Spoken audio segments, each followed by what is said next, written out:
हम बात कर रहे हैं लॉ के बारे में।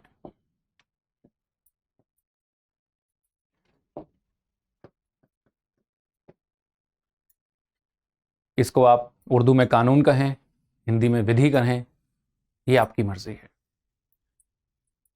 लॉ को अगर हम समझने बैठें तो ये इतना वास्ट टर्म है कि इसकी अंडरस्टैंडिंग पे पूरा एक सब्जेक्ट डिवोटेड है। And this video will be beneficial for even all those who are from non law background. अभी जो एलएलबी नहीं भी कर रहे हैं या फिर करने की सोच रहे हैं, उनके लिए भी ये इंपॉर्टेंट है।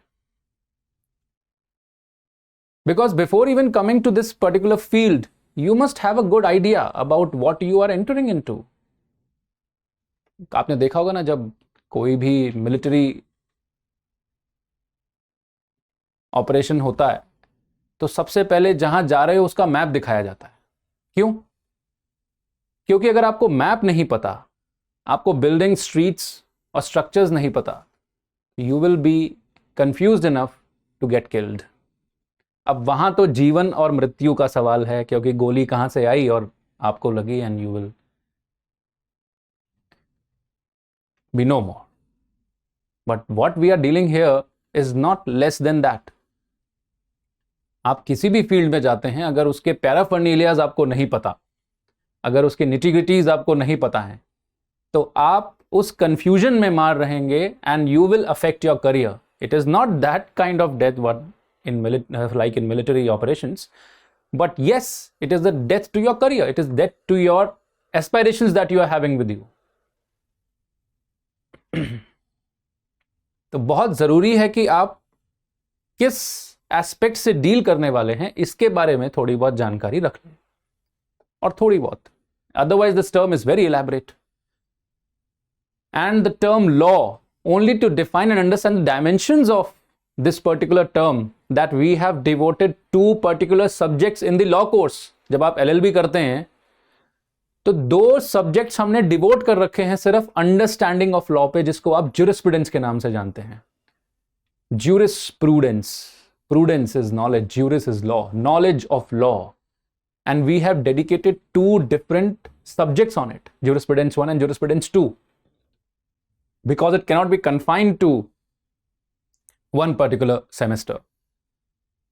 So look at the vastness of even understanding this particular term, and that too is in brief, because once we start understanding the jurisprudence, the knowledge of law, apart from what is the operational features of law, it takes a lot of time to understand that or to have a grip upon that particular aspect. तो जटिल है, इतना आसान नहीं।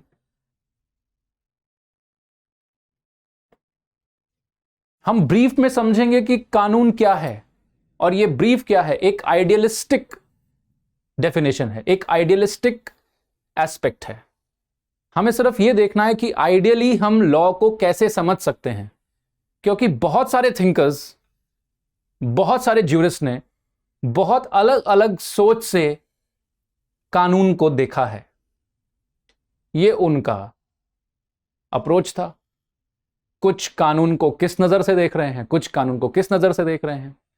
जो जिस नजर से देख रहा है उसको हमने एक स्कूल ऑफ थॉट का नाम दे दिया।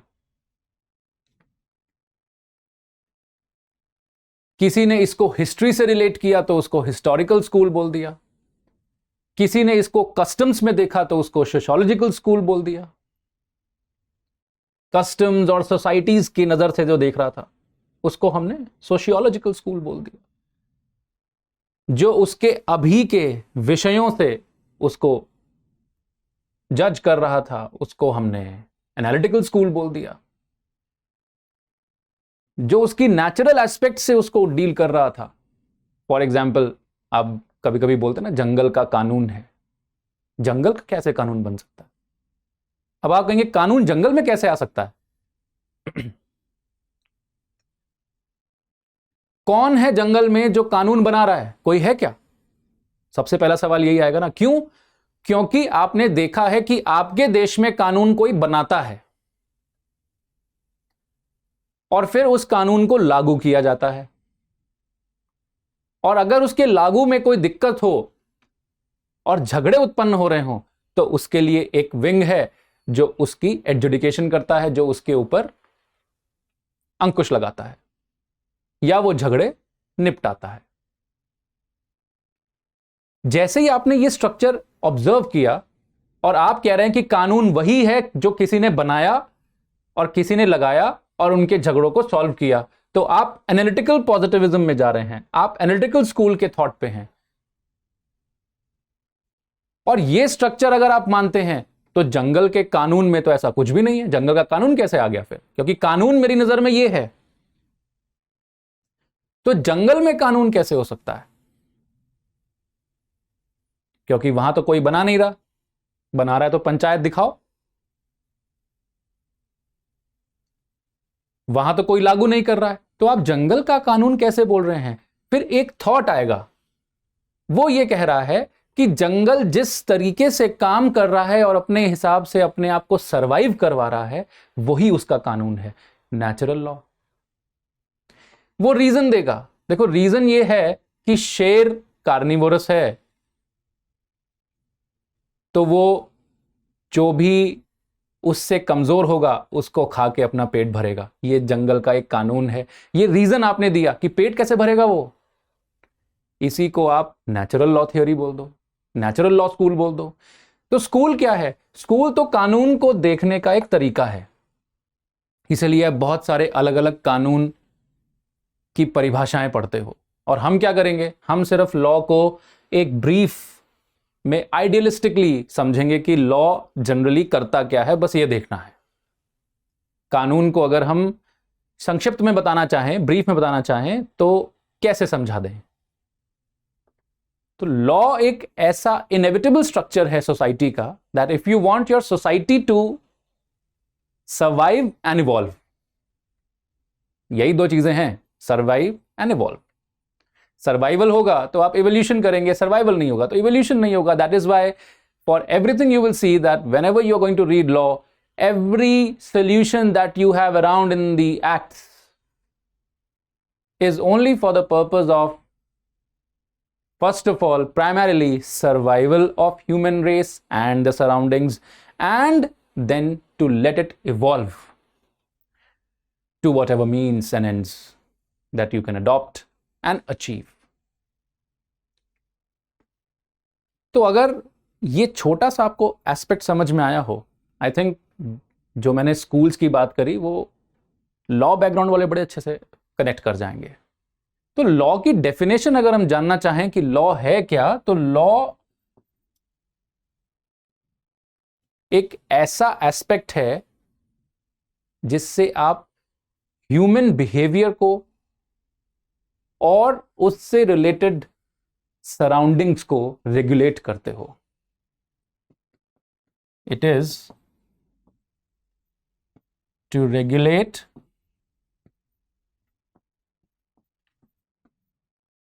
human behavior and its surroundings.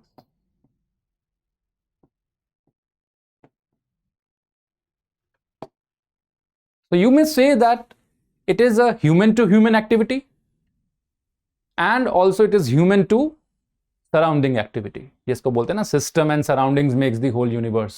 Science में पढ़ा होगा आपने। सिस्टम मतलब मैं, मेरी सराउंडिंग्स में कौन है, मुझे कौन दिख रहे हैं अभी मेरे चारों तरफ गैजेट्स हैं, these are resources, my surroundings. ये कैमरा है, आप हो, और मेरा आपसे बिहेवियर रेगुलेट हो रहा है अभी। कैसे? क्योंकि मुझे पता है कि मुझे किस तरीके से बोलना है, ऑल्दो मुझे कोई नहीं दिख रहा, this is just a studio, but still I have that in me, that how should I speak, how should I behave in front of you, who you, because this will be published tomorrow and you will start listening me, you becomes my surrounding. तो law क्या है? Law उस हर चीज में involve है जिसमें आपको regulation चाहिए ह्यूमन बिहेवियर का, इंटर से means between them, with each other and it's surroundings, जो भी उसके अदरवाइज नेचुरल रिसोर्सेज और अननेचुरल रिसोर्सेज उसके पास अवेलेबल हैं। तो अगर आप ये देखो कि लॉ का एस्पेक्ट क्या सिर्फ वकील बनने का है, क्योंकि नॉर्मली अगर नॉन लॉ बैकग्राउंड वाले सुन रहे हैं तो हम लोग लॉ से क्या समझते हैं, हम समझते हैं कि कानून का मतलब कि वकील बनना, कानून का मतलब कि जज बनना। इसको समझने के लिए आपको जरूर है ये समझना कि देखिए कोई भी कंट्री है वो 3 चीजों से चलती है। फर्स्ट है legislature, second is executive and the third is judiciary.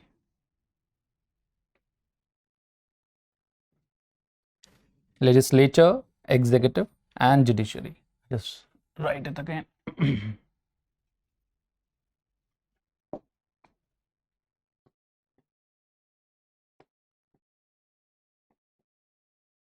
Legislature, if I write here, executive, and the third one is judiciary. हम घूम फिर के यहां आने वाले हैं जुडिशरी पे, और फिर जुडिशियल एस्पेक्ट्स पे भी डिस्कस करेंगे। देखो लेजिस्लेचर क्या है, मैं फिर से एक बार ये ब्रीफ में बताऊंगा आपको कि हमारा देश कैसे चल रहा है, किस एस्पेक्ट से चल रहा है, कौन सा वो सोर्स डॉक्यूमेंट है, किसको हम संविधान और कॉन्स्टिट्यूशन बोलते हैं, और कहां से ये तीनों एस्पेक्ट्स आए। This I will discuss in brief but not now. Legislature का काम है कानून बनाना, यही बोला जाता है ना, मेकिंग लॉज।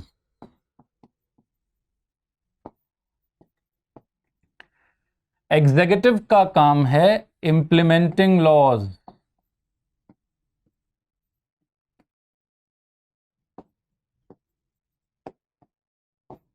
और जुडिशरी का काम है एडजुडिकेशन ऑफ डिस्प्यूट।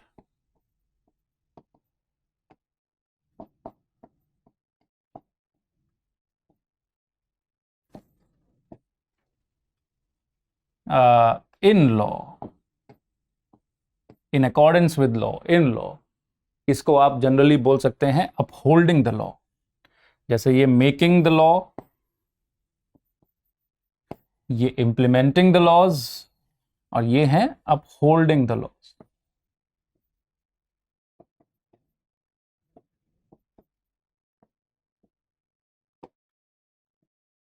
हमें कानून अपहोल्ड करने, अपहोल्ड मतलब बनाए रखने हैं।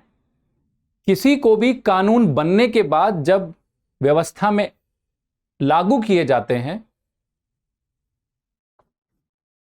तो जरूरी है कि उस लागू करने में और बनाए जाने में कोई खराबी ना हो। अगर खराबी हो और अगर वो ढंग से ना लग रहे हो तो उनको जीवंत रखना है। It is important that we keep them implementing and there should be no conflict in implementation of those laws. That is what judiciary ensures, because that is a dispute. This is what we call a dispute. When some law is applicable upon you and that law is not being implemented properly, or you are not able to take particularly the fruits of that law, what you require, you want someone to come to the rescue. कोई तो आए बचाने के लिए। भाई एक कानून है जिसने मुझे कहा कि अगर मैं कोई घर रजिस्टर्ड डीड से खरीद लेता हूं तो वो घर आपका हो जाता है, तो वो मेरा हो भी तो जाए, कोई खाली करने को तैयार नहीं। जिससे मैंने खरीदा वो हट नहीं रहा। तो कानून कह रहा है कि अगर आपने घर खरीद लिया, पैसा दे दिया, तो ये घर आपका हो जाता है, तो मेरा हो नहीं रहा है। तो कानून तो कह रहा है, इंप्लीमेंटेशन प्रॉपर हो नहीं रही। इसी को बोलते हैं dispute, when you are not able to enjoy the fruits of the law. तो कौन आपको मदद करेगा? Who is going to come to your add?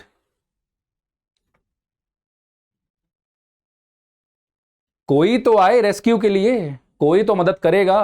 तो judiciary is that wing which is going to adjudicate upon the dispute. वो पूछेगा हाँ क्या हुआ बताओ, और वो डिस्प्यूट को रिजॉल्व करना ही जुडिशियल फंक्शन है। इसी से वो क्या करता है, कानून को अपहोल्ड कर देता है। अपहोल्ड मतलब वो कानून की जो नियत है उसको बनाए रखता है। नियत क्या थी? नियत ये थी, उस कानून में क्या लिखा है, मैं जनरली बता रहा हूं कि उसका एक कानून में ये लिखा है कि आप अगर घर पैसा देके खरीद लेते हैं, रजिस्ट्री करा देते हैं, तो घर आपका हो जाता है। अब आप जो मर्जी करिए, पर मेरी मर्जी चल नहीं पा रही है क्योंकि कोई खाली करने को तैयार नहीं। तो किसने अपहोल्ड किया उसकी इंटेंशन को, जो कानून ने बोला, किसने कहा कि ये होगा और ये लो हम कर देते हैं, तुम्हें घर मिलेगा, हम उसको बोलते हैं बाहर निकलिए, और आपको बोलते हैं जाइए अपना घर एंजॉय कीजिए, आपने खरीदा है, बहुत बढ़िया। अपहोल्डिंग द लॉ, कानून को बनाए रखना भी बहुत जरूरी है। खाली कानून को बनाना नहीं, खाली उसको लागू करना नहीं, उसमें आने वाली परेशानियों को भी हमें सॉल्व करना है। अब कानून कैसे बनाए जाते हैं, लेजिस्लेचर कैसे फंक्शन करता है, ये एकेडमिक अप्रोच ऑफ लॉ नहीं है। जबकि आप पढ़ते जरूर हो कि कानून बनते कैसे हैं, लेकिन संसद में बैठ के कैसे बनाए जाएंगे, क्या होगा, यह संसद खुद रेगुलेट करती है। और उसके लिए आपको कोई एकेडमिकली नॉलेज नहीं चाहिए। कानून की मुद्दे हैं, उठाइए और कानून बनाइए। कानून कैसे लागू होते हैं, यह भी एकेडमिक अप्रोच नहीं है लॉ की। Academic approach means I am talking about law as a career. Although for everything that you are talking here is law. If you will go to the parliament, you will see that they have a rule book. What is that rule? What is that rule book? क्या है वो rule book? वो कानूनी तो है, लेकिन academic approach में नहीं आ रही।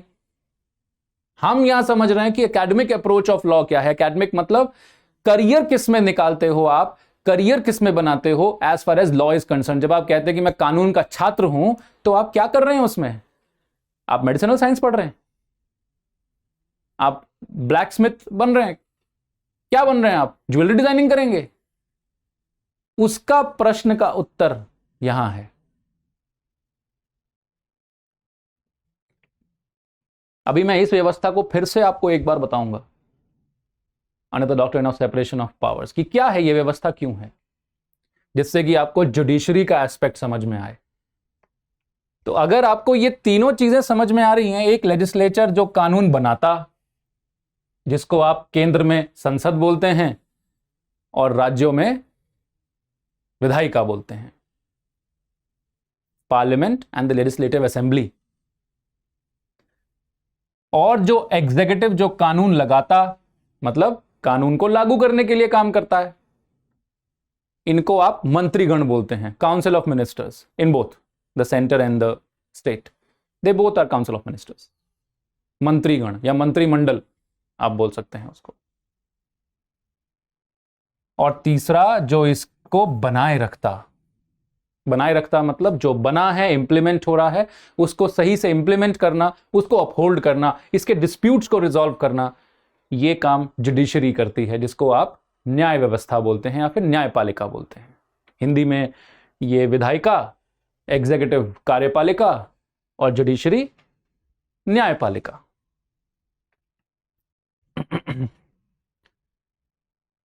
जस्ट अ मोमेंट,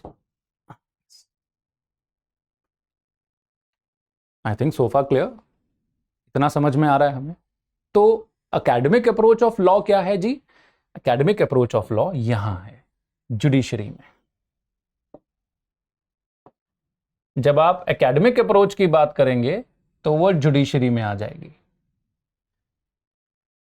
मतलब जब आप कानून पढ़ने जाते हैं, जब law as a course in academics आप चूज करते हो, तो what is something that you get to know और you get the knowledge of how to enter into and how to assist the whole structure of judicial system.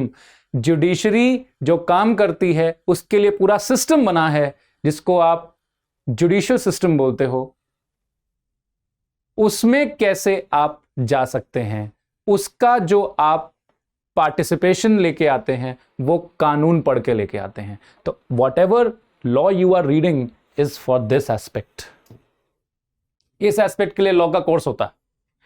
यहां नहीं, इधर judiciary में।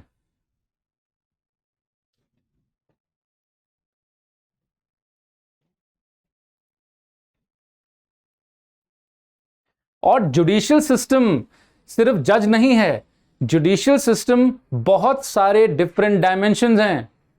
तो whenever you take an academic approach of law, you go to any law college to study LLB so called। जब आप जाते हैं law पढ़ने तो आप क्या, आई एम सॉरी,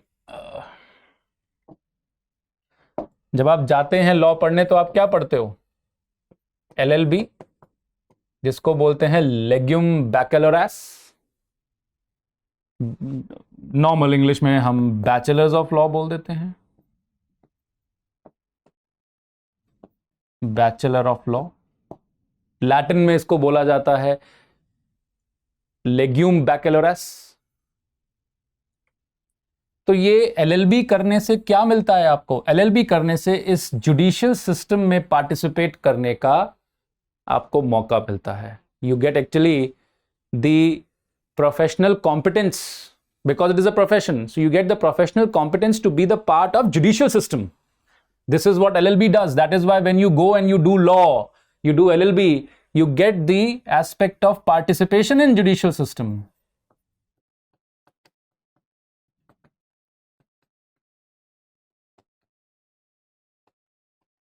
और जुडिशियल सिस्टम को आप प्लीज जज से सिर्फ रिलेट ना करें। Judicial system is comprised of several things and also there are several dimensions to it. That is what we are going to understand. तभी तो हम स्टेप बाय स्टेप समझ रहे हैं कि हो क्या रहा है, क्योंकि ये एस्पेक्ट्स जनरली आप डिफरेंशिएट नहीं कर पाते। लॉ बहुत वास्ट टर्म है, जैसे जस्टिस बहुत वास्ट टर्म है। लॉ की जनरलिटी और लॉ की पर्टिकुलैरिटी, इन दोनों में डिफरेंस निकालना है। लॉ की जनरलिटी मैंने आपको बताई, पर्टिकुलैरिटी क्या है? That this is particularity, that where we are going to head towards when we are going to study law anywhere. Mind it, go and study law anywhere in this world. आप जाइए किसी country में और कानून की पढ़ाई करिए। कानून की पढ़ाई करके कौन सा कानून समझ लेंगे? क्योंकि कानून का मतलब, लॉ का मतलब तो रेगुलेशन ऑफ बिहेवियर है। आप किस पढ़ाई के बारे में बात कर रहे हैं? आप जुडिशियल सिस्टम में इन्वॉल्व होने की पढ़ाई के बारे में बात कर रहे हैं। That is different, that if you have done this course, if you academically have approached in law, you also get equipped to understand legislating activity and executive activity better than anyone else, but that is not where your involvement is. Because to become a legislator, you have to participate in the elections. To become an executive, you have to participate in, as far as India is concerned, you have to participate in the elections, you have to become an MP or an MLA, and then according to the party which is in majority, you may or may not be made a minister. Only when you are made a minister that you can participate in executive. So law as an academic approach has nothing to do with you participating in legislature and executive. That is a whole different process. But yes, if you do law academically, if you qualify the Bachelor of Law degree, you are eligible to be enrolled as an advocate, you are eligible to be made as a judge, you are eligible to be made as a counsel, you are eligible to be made as a prosecutor, you are eligible to be made as a specialist officer in the PSUs, and can take participation in judiciary.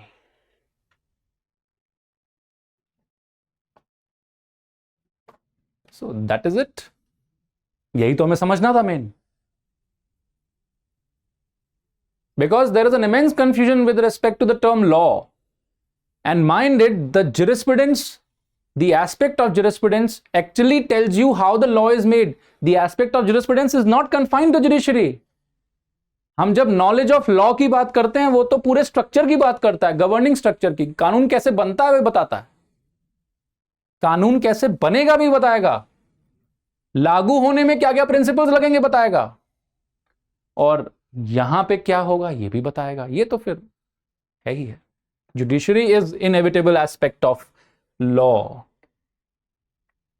But when we see academically, जब हम academic approach रखते हैं, मतलब हम जब उसको profession या फिर करियर के रूप में देखते हैं, तो यहां पे है हमारा फोकस। और जुडिशियल सिस्टम छोटा नहीं है, सिर्फ जज नहीं है। हम भले ही जुडिशरी के एस्पेक्ट में, जज के एस्पेक्ट में बात करेंगे अभी थोड़ी देर में, पर यहां तक अगर आपको बात समझ में आ गई तो आगे की बात समझना आसान हो जाएगा। तो अगर आप एकेडमिकली लॉ करना चाहते हैं तो क्या करना होगा, थोड़ा सा वो संक्षिप्त में समझते हुए, ब्रीफ में, we will understand that and then we will move ahead and understand what other aspects are there. So if someone wants to do LLB, कैसे कर सकते हो? देखो, LLB करने के दो तरीके हैं। एक बहुत ही सरल भाषा में बताऊंगा, कुछ ज्यादा टेक्निकल टर्म्स यूज नहीं कर रहा हूं, that you have to do senior secondary and all those things after 12th। सबको पता है 12वीं क्या होती है, senior secondary. So after 12th you can opt for BA LLB। वैसे आजकल तो BBA LLB भी आ चुका है, और आई थिंक BCom LLB भी आ चुका है। ये एक 5 ईयर प्रोग्राम है, 5 इयर्स कोर्स। ये एक 5 ईयर प्रोग्राम है जिसमें एक अंडरग्रेड और एक प्रोफेशनल कोर्स अटैच्ड है। LLB is attached to BA. BA itself is a 3-year program and LLB is a 3-year program, but combined it becomes a 5-year program, so it saves your 1 year. आपका 1 साल बच जाता है। ऐसे ही अगर आप ये BBA LLB करते हैं तो भी 5 साल, BCom LLB करते हैं तो भी 5 साल। तो इसमें होगा क्या, that you will be also taught the aspect of these courses which otherwise were different, and because it is saving 1 year and all the subjects you are going to read in the entire 5 years, it is said to be an integrated course. Why integrated? Integration का मतलब क्या होता है, to combine. अब क्या हुआ कि एक अंडरग्रेड कोर्स और एक bachelors of law as an undergrad course has been combined. ये भी बैचलर है, ये भी bachelor, bachelor of arts, bachelor of law, दो बैचलर कोर्स इकट्ठे कंबाइन कर दिए। एक प्रोफेशनल कोर्स है, LLB, और एक जनरल अंडरग्रेजुएट कोर्स है। दोनों को कंबाइन कर दिया, 1 साल आपका बचा दिया, 5 साल बाद आपको एलिजिबल कर दिया कि आप जुडिशियल सिस्टम में पार्टिसिपेट कर सकते हैं। एकेडमिकली आपने लॉ पढ़ लिया।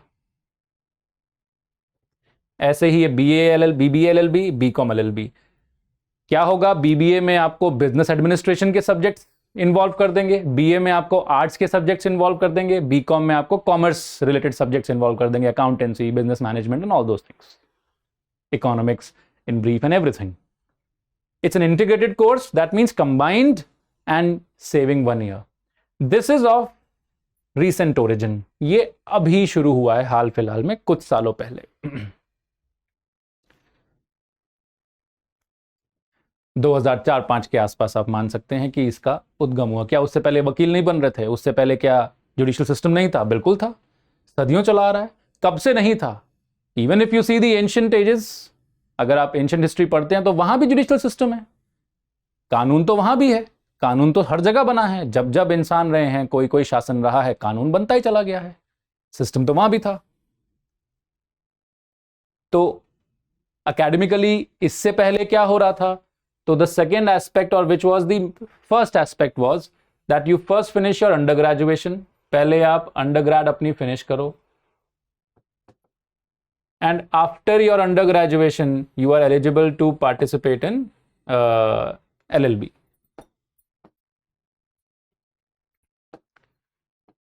फिर आप LLB लॉ का कोर्स करो. फिर आप LLB करिए. तो पहले आप अंडर ग्रेजुएशन करिए, जिसमें आपको जनरली 3 साल लग जाते थे.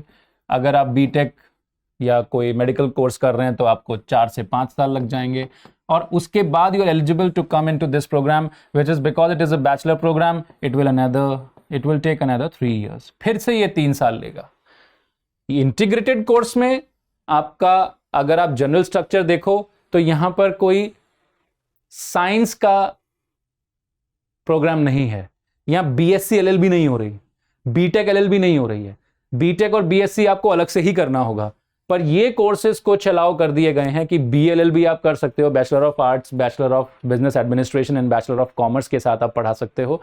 ये एस्पेक्ट्स अलाउ कर दिए गए हैं, पर साइंस के साथ नहीं अलाउ किए. तो अगर आप बीएससी के बाद एलएलबी करना चाहते हैं तो बिल्कुल स्वागत है, कोई रोक टोक नहीं है. पर आप बीएससी पहले कर लीजिए 3 years और फिर आ जाइए एलएलबी में 3 years करने के लिए. ये दोनों ही एस्पेक्ट्स अभी भी अवेलेबल हैं एकेडमिकली. दोनों ही कोर्सेज अवेलेबल हैं. 5 years भी है और 3 years भी है. और क्योंकि चलता ही 3 years था पहले, 3 years से भी पहले 2 years प्रोग्राम हुआ करता था. राम जेठमलानी जी के टाइम पे 2 साल का कोर्स था, अंग्रेजों के टाइम पे. वो फिर 3 years हुआ because the number of subjects may have increased, or maybe you want more things to be involved in the entire course and make it full-fledged course, not looking like a brief course itself. तो हो सकता है उन्होंने 3 साल कर दिए. The real reason I might not be knowing. तो एक तो ये तरीका है कि आप 3 years कोर्स ले लो, आप अपना अंडर ग्रेजुएशन करिए. जो भी आप अंडर ग्रेजुएशन कर रहे हैं, बीटेक के बाद, डॉक्टर बनने के बाद, जो भी आपने अंडर ग्रेजुएशन किया, उसके बाद आप एलएलबी करने आ सकते हैं. इसीलिए जो 3 years एलएलबी होती है उसको कभी कभी इक्विवेलेंट टू पोस्ट ग्रेजुएट बोला जाता है, although not post graduation, because post graduation is something which gives you a masters degree, but it is considered to be as equivalent to post graduation because you are coming after graduation to do this particular course. However, if you are going to this structure, then you are saving 1 year and ultimately you can do 2 courses together and can finish that in 5 years.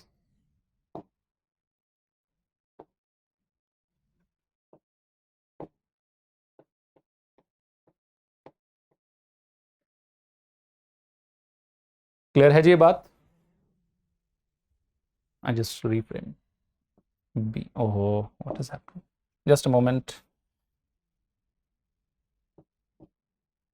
Okay. BLLB, BBLLB, BCom LLB. तो कैसे आप कानून की पढ़ाई कर सकते हैं? जो भी हमने समझा कि पढ़ाई किस चीज की करने आ रहे हो, वो ऐसे कर सकते हो आप, इंटीग्रेटेड एंड सेपरेट. इसके भी बहुत सारे कॉलेजेस हैं और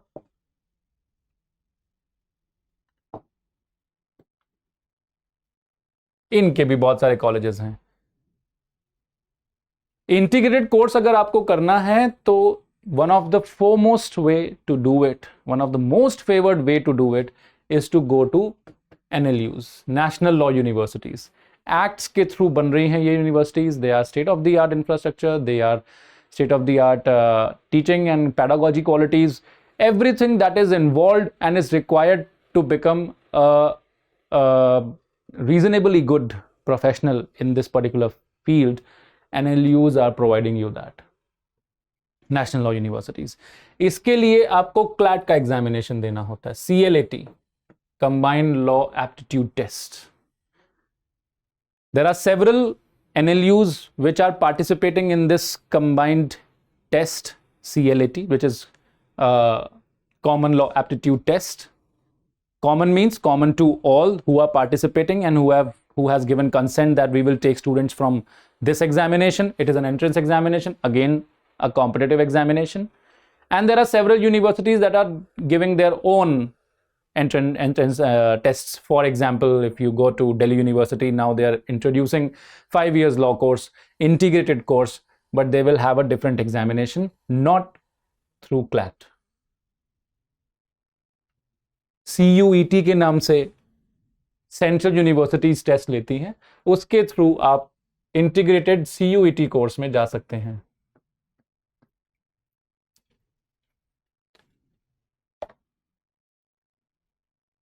Getting the point? So there are ways to enter into these colleges and these courses.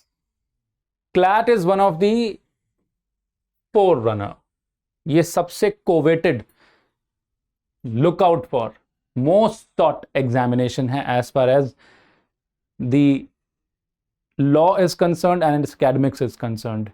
Entrance test है, competition है. पहला competition अगर आपको law में कभी face करना हुआ तो वो ये CLAT होगा for integrated and different test for the separate bachelor of law course. जैसे अगर आपको बनारस हिंदू विश्वविद्यालय जाना है तो वहां पर उनका अलग से एग्जामिनेशन है.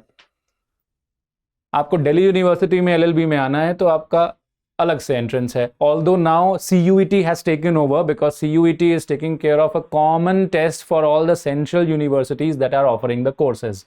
तो अब क्या है, बनारस हिंदू विश्वविद्यालय एक सेंट्रल यूनिवर्सिटी है, दिल्ली विश्वविद्यालय एक सेंट्रल यूनिवर्सिटी है. तो जितनी भी सेंट्रल यूनिवर्सिटीज होंगी उस पर्टिकुलर प्रोग्राम के लिए जिसमें आपको एंट्रेंस लेना है, अब अलग अलग टेस्ट देने की जरूरत नहीं है. अब आप CUET एक कॉमन एंट्रेंस टेस्ट है जिसके थ्रू आप सेंट्रल यूनिवर्सिटीज में किसी भी प्रोग्राम में जाने के लिए एलिजिबल हो सकते हैं. अब ये अमेंडमेंट आया. पहले हर यूनिवर्सिटी अपने हिसाब से एंट्रेंस ले रही थी लॉ कोर्स में आने के लिए as far as LLB is concerned, और दोनों ही कोर्सेज अभी भी अवेलेबल हैं. There is a 3-year program also and there is a 5-year program also. Although now the tendency is such that many government and private colleges are opting 5 years law course. Delhi University भी अब integrated law course introduce कर रहा है. This is happening for the first time. So you understand, academically law में आने के लिए क्या तरीका है, आप एंट्रेंसेस दीजिए. अगर आप प्राइवेट कॉलेजेस में जा रहे हैं तो वहां एंट्रेंसेस की रिक्वायरमेंट नहीं है. There you just have to take admission and study law. The only thing that you have to understand is that every college has to be BCI approved. Bar council of India एक regulatory authority है जो कानून की पढ़ाई और उसमें participate करने वाले लोग, the members of the bar, that means the advocates, इन सबकी ऑपरेशनल एटीट्यूड को रेगुलेट करता है. वो भी कानून है. तो BCI से अप्रूव्ड है, UGC से अप्रूव्ड है, then there is no problem. तो आप प्राइवेट यूनिवर्सिटी से भी LLB कर सकते हैं और 5 years लॉ कोर्स कर सकते हैं. I hope I have told you that how to enter into the academics. तो आप या तो 5 साल बिताइए 12th के बाद, या अंडर ग्रेजुएशन के बाद 3 साल बिताइए, और आप कानून के छात्र रहेंगे जब तक कोर्स चल रहा है. And once the course is finished you are a law graduate.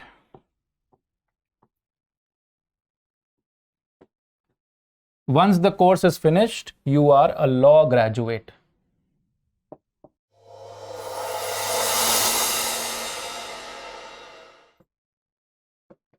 After the completion of the course,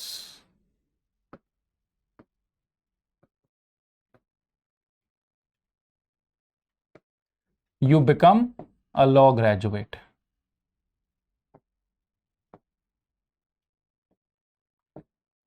आपको लॉ ग्रेजुएट बोला जाता है, एडवोकेट नहीं बोलते, ये ध्यान रखना.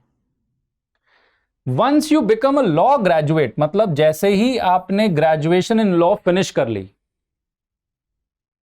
अब आप क्या कर सकते हैं. Now comes the point of career in law.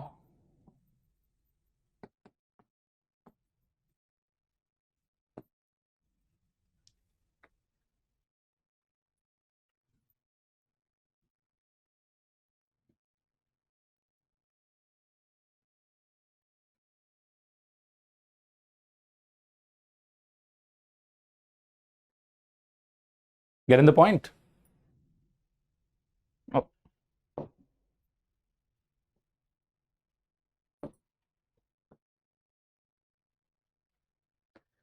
अब आप लॉ के करियर के बारे में बात कर रहे हैं। आई एम सॉरी, जस्ट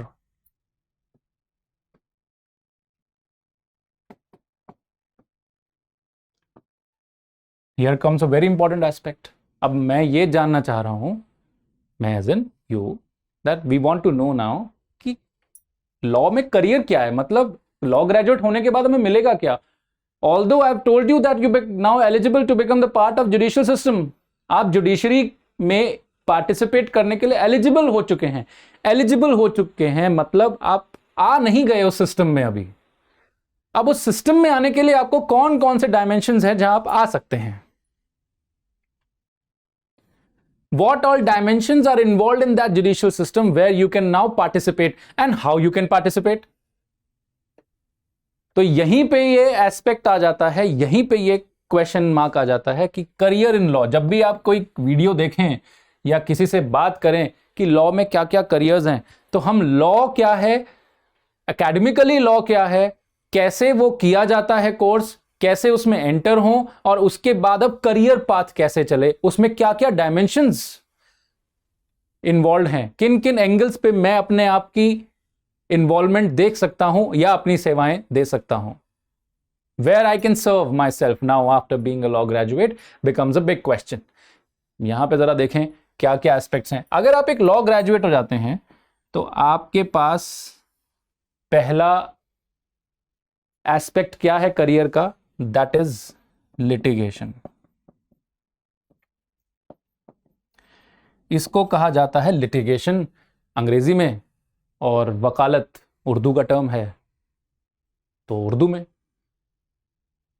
अधिवक्ता बनना ये हिंदी का टर्म है, तो जो भी एक अधिवक्ता या एक वकील करता है उसको वकालत बोलते हैं, लिटिगेशन बोलते हैं। So you can become a litigator, and litigation here means to plead before the court. Plea before court. To represent before court. इस plea को मैं replace कर सकता हूं represent से भी। To represent before the court. न्याय व्यवस्था में हमने कोर्ट्स बनाए हुए हैं, कचहरी जिसको आप बोलते हैं जनरली, न्यायालय जिसको आप हिंदी में बोलते हैं। कचहरी आपका उर्दू का टर्म हो गया, न्यायालय आपका हिंदी का टर्म हो गया, और कोर्ट आपका इंग्लिश का टर्म हो गया। सब एक ही है। कचहरी जाइए, न्यायालय जाइए या कोर्ट जाइए, आप जा एक ही जगह रहे हैं। और जुडिशियल सिस्टम वही है। अभी हम समझेंगे जुडिशियल सिस्टम क्या है। एक बार करियर्स इन लॉ समझ लें तो हम जुडिशरी पे आ जाएंगे, तो जुडिशियल सिस्टम समझ के ही जुडिशरी का समझेंगे एस्पेक्ट क्या है। तो जुडिशियल सिस्टम में जुडिशियल सर्विसेज क्या होती हैं, यही समझना तो हमारा मेन गोल है। उसी के लिए तो पूरी राम कहानी चल रही है। पर स्टेप बाय स्टेप एक एक चीज पे क्लैरिफिकेशन होगी, तभी आप उस पर्टिकुलर एस्पेक्ट को पर्टिकुलरली समझ पाएंगे, and then you will be in a situation to take a sound decision कि मुझे जाना किस तरफ है। बहुत सारे बच्चे क्योंकि आते हैं, दे आर कंफ्यूज दैट कि सर हम वकालत करें कि जज बने, कि सर पीएसयू में भी नौकरी मिल सकता है ना। Why you getting confused? You must take a sound decision, and you can take sound decision when you understand that what aspect is played by what, because you all ultimately becomes the part of judicial system. Ultimately आप सब judicial system में participate कर रहे हैं, तो कोई problem नहीं है, आप उसी पूरे होल का एक हिस्सा हैं। पर आपको अपने अंदर अपनी शक्तियां पहचाननी है, और उसके बाद ये डिसाइड करना है कि अब मुझे समझ में आया कि यहां पर जाने के लिए क्या चाहिए। अगर मुझे ये करना है तो मुझे क्या ये करने के लिए समझ आ गई है, क्या मैं इसमें चढ़ने के लिए, इसमें रुख करने के लिए तैयार हूं। वो जो रास्ता है, एक पहाड़ है, पहाड़ पे तो आपको ट्रैकिंग करना पड़ेगा, हाइकिंग से काम नहीं बनेगा। और ट्रैकिंग करना है तो मतलब आपको असेंड करना होगा। असेंड मतलब आप ग्रेविटी से ऊपर जा रहे हैं, थकान होगी, ऑक्सीजन कम होगा। क्या आप तैयार हो? आपके लंग्स तैयार हैं? और वो तब तैयार होंगे जब आपका इंटेंशन बनेगा, जब माइंड प्रिपेयर्ड होगा। हम माइंड प्रिपेयर कर रहे हैं, दैट्स इट। तो एक और सबसे पहला एस्पेक्ट जो आता है वो है लिटिगेशन का। लिटिगेशन मतलब वकालत करना, जिसको आप जनरली कहते हो वकील कोर्ट में जाके क्या करते हैं, वकालत करते हैं। अच्छा, आप वकालत के पेशे में हैं? वकालत का पेशा क्या है जी? यही है वकालत का पेशा, litigation, pleading before the court, representing before the court. बहुत इंपॉर्टेंट और सबसे ज्यादा इन्वॉल्वमेंट यही होती है एक लॉ ग्रेजुएट की। तो जब आप लॉ ग्रेजुएट बनते हैं और अपना करियर पाथ चूज करना चाहते हैं कि किस डायमेंशन में मैं जाऊं, तो पहला डायमेंशन लिटिगेशन है, जिसमें आप कोर्ट के सामने दलीलें पेश करने जाते हैं। किसकी दलीलें? जिसके कानून का हनन हुआ होगा, जो कानून को एंजॉय नहीं कर पा रहा है। फॉर एग्जाम्पल, मैंने अभी आपको एग्जाम्पल दिया था कि आपने घर खरीदा, कानून में लिखा है कि अगर आपने घर खरीदा, पैसे दिए हैं, तो घर आपका है एंजॉय करने के लिए, आप एंजॉय करिए घर को, बात खत्म।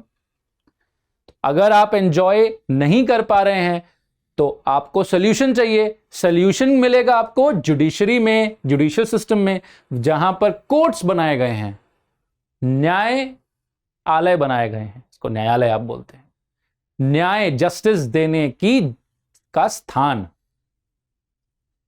यहां पर आपको न्याय मिलेगा, क्योंकि आप न्याय किस चीज का मांग रहे हैं कि कानून कह रहा है ये होना चाहिए, मैंने सब कर दिया कानून के अकॉर्डिंग, पर मुझे मिल तो रहा नहीं। तो आपको कौन दिलवाएगा? आप जिस सिस्टम में आएंगे वो है कोर्ट, न्यायालय, जहां न्याय मिलेगा आपको, कि न्याय की उम्मीद रखते हैं कि जो लिखा है कानून में वो हो जाए। अपहोल्डिंग द लॉ वो आप करेंगे सर। वो क्यों करेंगे, क्या है ये तीनों स्ट्रक्चर, वो हम समझ लेंगे। वहां पर क्योंकि कानून में कैसी चीजें लिखी हैं, क्या क्या लिखा है और क्या प्रोसीजर फॉलो करके कोर्ट जाया जाता है, ये सबको नहीं मालूम। ये किसको मालूम है? आप बैचलर ऑफ लॉ करके आए हैं, आप एलएलबी करके आए हैं, after the completion of the course, because in the course you have read procedure. आपने सीपीसी और सीआरपीसी पढ़ लिया, आपने सीपीसी सीआरपीसी पढ़ लिया है उसी कोर्स में, आपने टीपीए भी पढ़ लिया उसी कोर्स में। अब ये क्या है? CPC stands for civil procedure code, CrPC stands for criminal procedure code.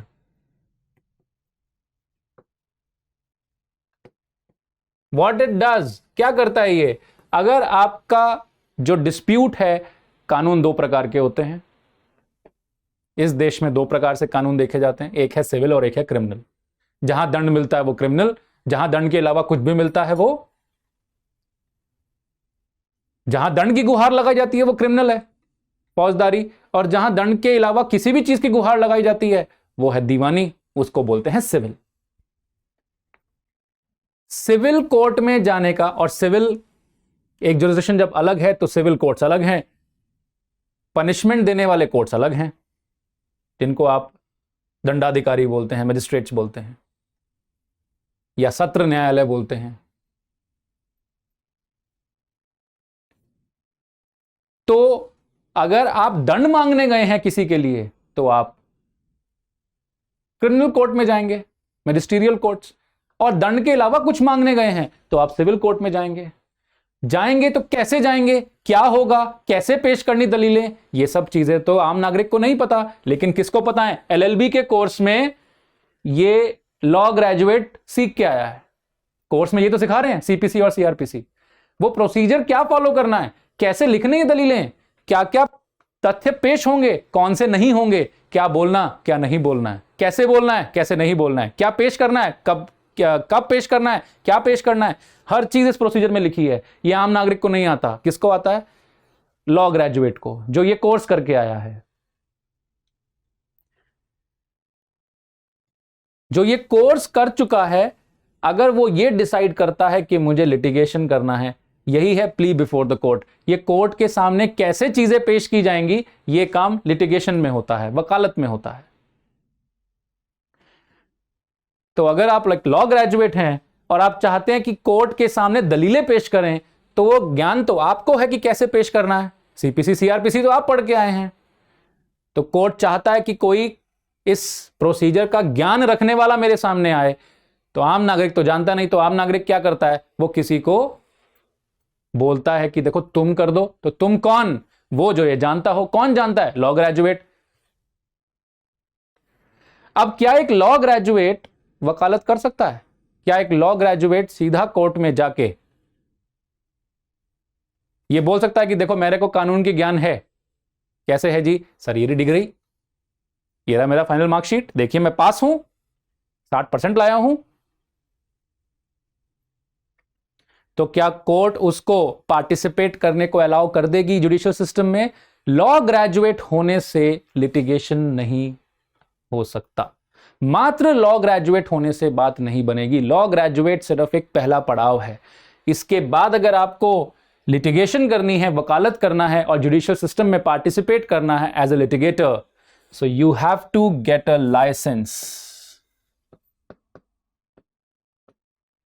किस चीज का licence? Licence of an advocate. तो आप बहुत सारी असमंजस में पड़े होते हो कि लॉ ग्रेजुएट और एक एडवोकेट के बीच में क्या डिफरेंस है। कोर्स कंप्लीशन के बाद आप लॉ ग्रेजुएट हैं, मतलब कानून में आपने बैचलर की डिग्री हासिल कर ली है। लेकिन अगर आपने लाइसेंस नहीं लिया है तो आप एडवोकेट नहीं कहलाएंगे। आप सिर्फ लॉ ग्रेजुएट होने से वकील नहीं बनते। सिर्फ लॉ ग्रेजुएट होना वकालत नहीं है। लॉ ग्रेजुएट होना इस बात का प्रमाण है कि आप वकालत करने के लिए एलिजिबल हैं। It is only a pre qualification, और यू मे से इट्स अ क्वालिफिकेशन। ये सिर्फ एक एलिजिबिलिटी है कि आप एडवोकेट बन सकते हैं। जिसने भी एलएलबी किया होगा वो एडवोकेट बन जाएगा। कैसे बनेगा? By taking the licence. Licence कौन देता है? आपका जो एपेक्स बॉडी है वो है बीसीआई, और जो दूसरी रेगुलेटरी बॉडी है that is state bar council. जैसे दिल्ली में है तो दिल्ली बार काउंसिल, यूपी में तो यूपी स्टेट बार काउंसिल। तो this is bar council of India, which is the apex body which regulates the legal profession in the or the profession related to advocacy in the entire nation। पूरे देश के लिए संभालने के लिए regulatory authority BCI है, bar council of India. इसको क्या बोला जाता है? Bar council of India. Delhi में इनका हेडक्वार्टर है। कभी विजिट करना चाहो तो जरूर करिए।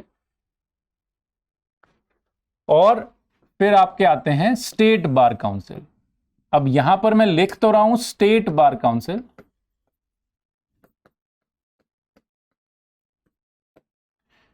पर यहां स्टेट बार काउंसिल नहीं कहा जाता। वो जिस भी स्टेट का बार काउंसिल बना है उस स्टेट का नाम आ जाता है। जैसे कि अगर दिल्ली में है तो एस हटा दीजिए, स्टेट क्यों लिखेंगे? फिर आप नॉर्मल लिख दीजिए दिल्ली बार काउंसिल, डीबीसी बोल देंगे। यूपी में है तो एस हटा दीजिए, यूपी लिख दीजिए, यूपी बार काउंसिल। झारखंड में है तो एस हटा दीजिए, झारखंड लिख दीजिए, जेबीसी, झारखंड बार काउंसिल। या बार काउंसिल ऑफ झारखंड बोल दीजिए, बार काउंसिल ऑफ दिल्ली बोल दीजिए, ये आपकी मर्जी, जैसे मर्जी बोलना है। पर ये स्टेट बार काउंसिल एक जनरल टर्म है। इसमें स्टेट एस हटा के आप स्टेट का नाम डाल दीजिए, तो वही उसकी बार काउंसिल हो गई। रजिस्ट्रेशन कहां कराना है? स्टेट में।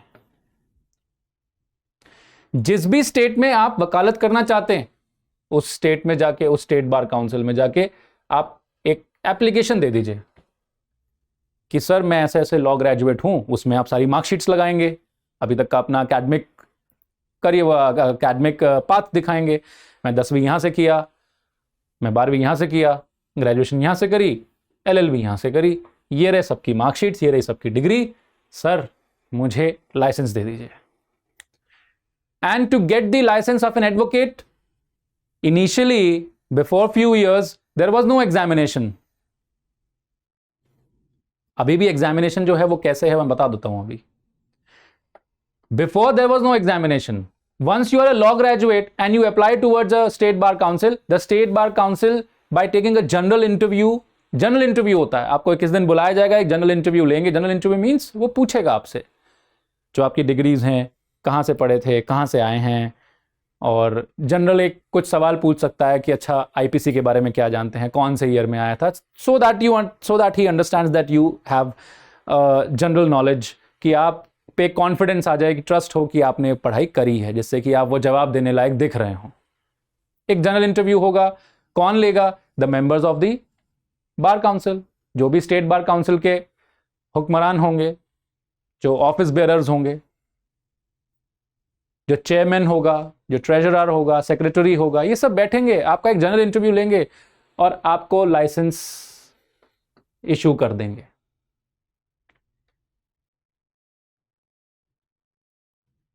पहले सिर्फ इतना ही होता था कि आप स्टेट बार काउंसिल के पास जाएंगे, एक जनरल इंटरव्यू होगा और उसके बाद आपको लाइसेंस मिल जाएगा। अब आपको प्रोविजनल लाइसेंस दिया जाता है।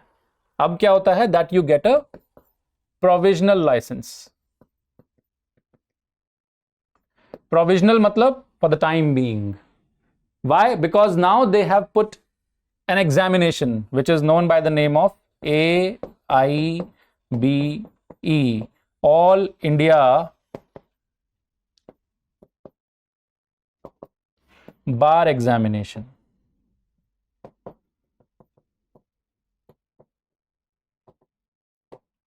All India Bar Examination.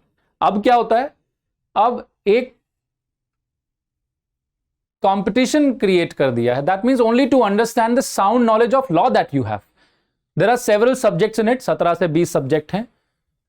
इन 17 से 20 सब्जेक्ट पे आपको टेस्ट किया जाएगा, so that at least if nothing you will start with preparing for those subjects.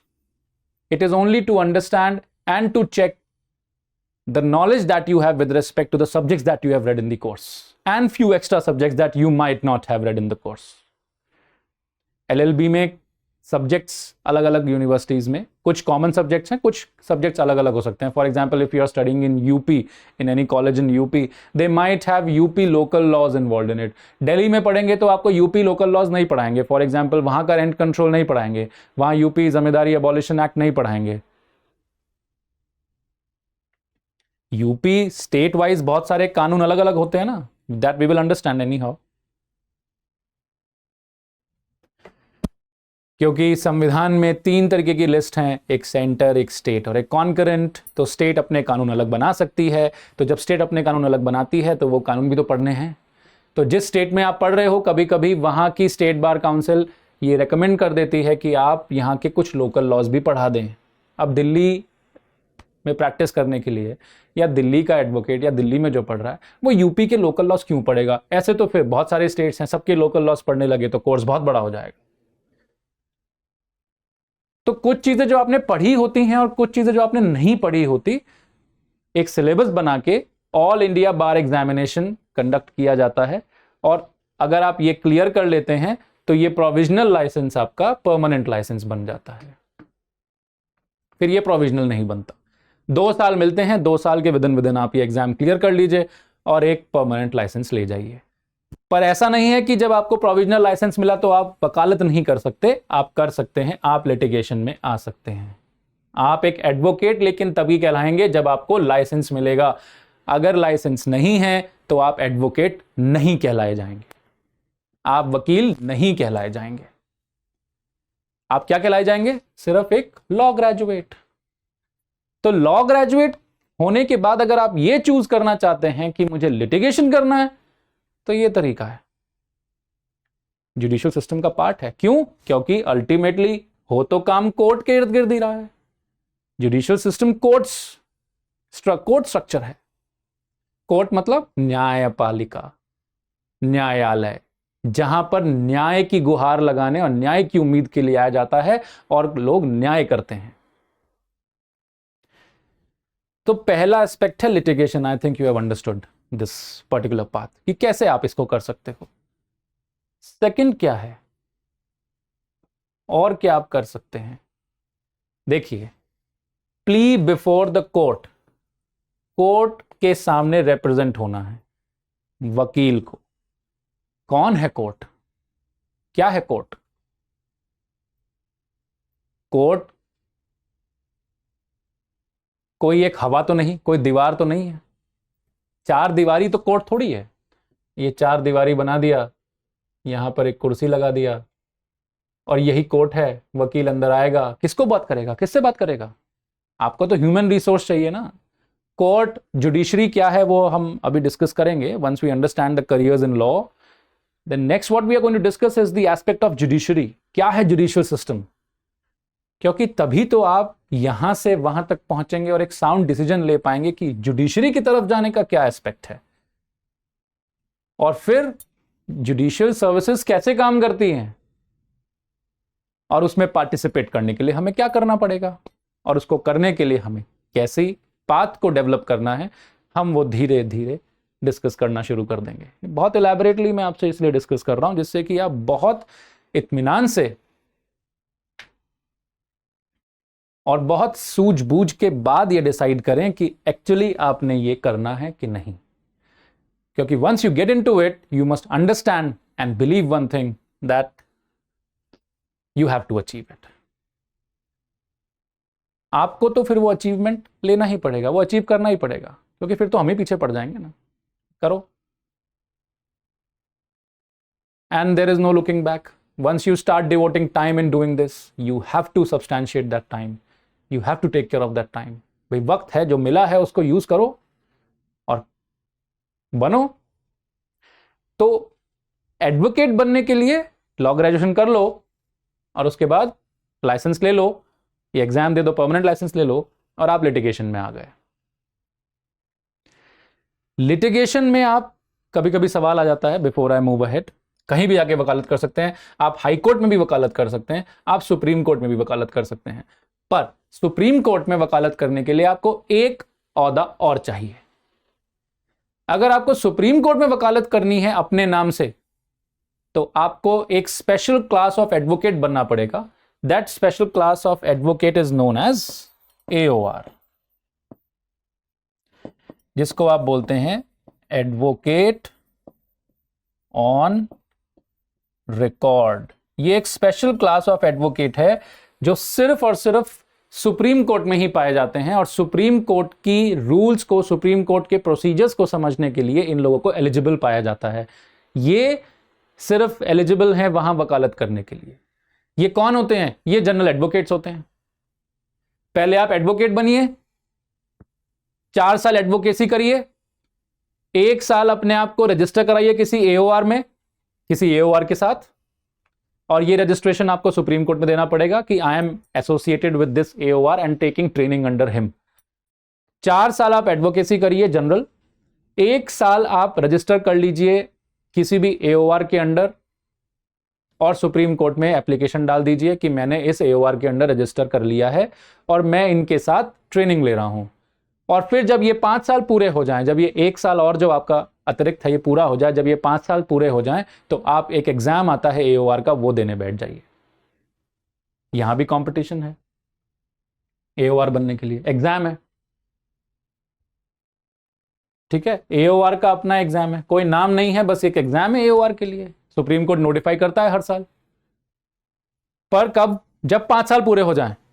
4 साल आप एडवोकेट रहे हैं, उसके बाद 1 साल अतिरिक्त आप एक AOR के साथ ट्रेनिंग लेंगे, जिसका आपने रजिस्ट्रेशन कराना है सुप्रीम कोर्ट में। ऐसा नहीं कि सिर्फ आप लिखवा के ले आएंगे कि सर मेरा हो गया उनके साथ। आपको बताना पड़ेगा सुप्रीम कोर्ट में कि किसके साथ आप कब लगे हैं। उसके 1 साल बाद और 4 साल पहले, मतलब 5 साल बाद आपको एलिजिबिलिटी मिलती है एग्जाम देने के लिए। जब मर्जी एग्जाम दीजिए, अगले साल दीजिए, 4-5 साल बाद दीजिए, जब भी वो एग्जाम देंगे और क्वालिफाई कर जाएंगे आप, अगर वो एग्जाम पास कर गए तो आप AOR बन जाएंगे, एडवोकेट ऑन रिकॉर्ड बन जाएंगे। And once you become the advocate on record, you are eligible to practise before supreme court. पर क्या सिर्फ एडवोकेट ऑन रिकॉर्ड ही जाते हैं प्ली करने के लिए? ऐसा नहीं है। एडवोकेट ऑन रिकॉर्ड इंस्ट्रक्ट कर सकता है दूसरे वकीलों को भी कि आप भी वकालत या फिर आप भी बहस कीजिए मेरे साथ, पर नाम AOR का ही होगा, आपकी सिर्फ अपीयरेंस डलेगी। आप डायरेक्टली प्ली नहीं कर सकते, you have to go through an AOR। That means only AOR are eligible, only advocate on records are eligible to plea before the court. यहां भी कंपटीशन है, यहां भी एग्जाम है। तो ये कॉम्पिटिटिव एस्पेक्ट है इस पूरे फील्ड का। इसकी एलिजिबिलिटी मैंने आपको बता दी, अभी मौखिक बताइए, आप थोड़ा सा खुद भी पढ़ सकते हैं, because that is not something to be dealt in elaboration. तो अगर आप लिटिगेशन समझ चुके हैं कि क्या है, एक छोटा सा एस्पेक्ट मैं इसमें और बता दूं। लिटिगेशन में एक होते हैं एडवोकेट, और one class of advocate is senior advocate. यहां लिख देता हूं सीनियर एडवोकेट। इसके अलावा कोई क्लास ऑफ एडवोकेट्स नहीं होते। तो कौन कौन से क्लास ऑफ एडवोकेट्स हैं? Generally we have two classes of advocate.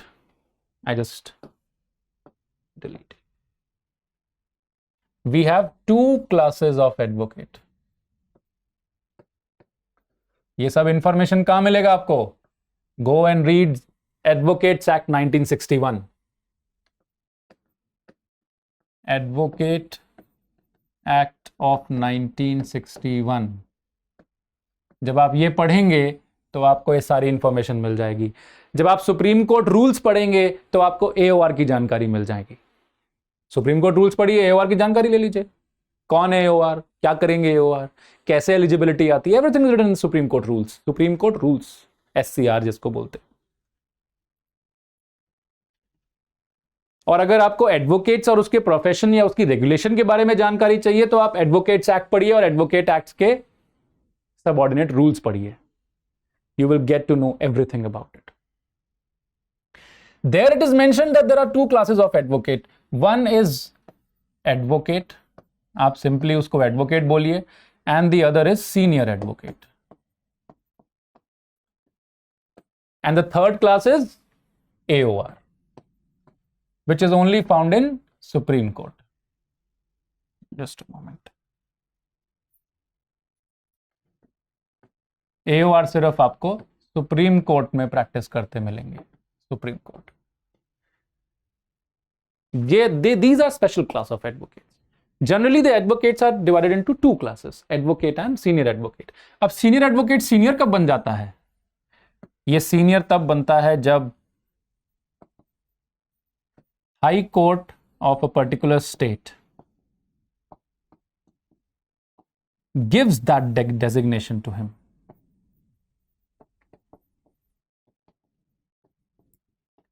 Gives that designation to him. जब एक पर्टिकुलर हाई कोर्ट वो डेजिग्नेशन किसी एडवोकेट को दे देता है, वो डेजिग्नेशन कैसे देता है, अब उसके पीछे पूरी एक कहानी है, वो हमें जरूरत नहीं है अभी। बस ये समझिए एडवोकेट बनने की कहानी कैसे हुई। एडवोकेट कैसे बने? एडवोकेट बने लाइसेंस लेके, लाइसेंस लेने के लिए एआईबी का एग्जाम दे दिया। और सीनियर एडवोकेट कैसे बने? जब आपकी स्टैंडिंग अच्छी हो जाती है बार में, आप बहुत अच्छे से प्ली कर रहे होते हैं ट्रायल कोर्ट्स में और हाई कोर्ट में, तो आपका नाम सजेस्ट कर दिया जाता है, आप अप्लाई करते हो कि मुझे सीनियर डेजिग्नेट कर दिया जाए। तो हाई कोर्ट फिर आपका पूरा क्रेडेंशियल्स देखती है, आपका पूरा हिस्ट्री देखती है, आप कैसे बार में प्रोड्यूस होते हैं, कौन कौन से केसेस लड़ते हैं, उन केसेस को आप कितनी मुस्तैदी से और कितने अच्छे से लड़ते हैं, कितने केस आपने जीते हैं, कौन कौन सी बातों पे आपने कोर्ट को असिस्ट किया है।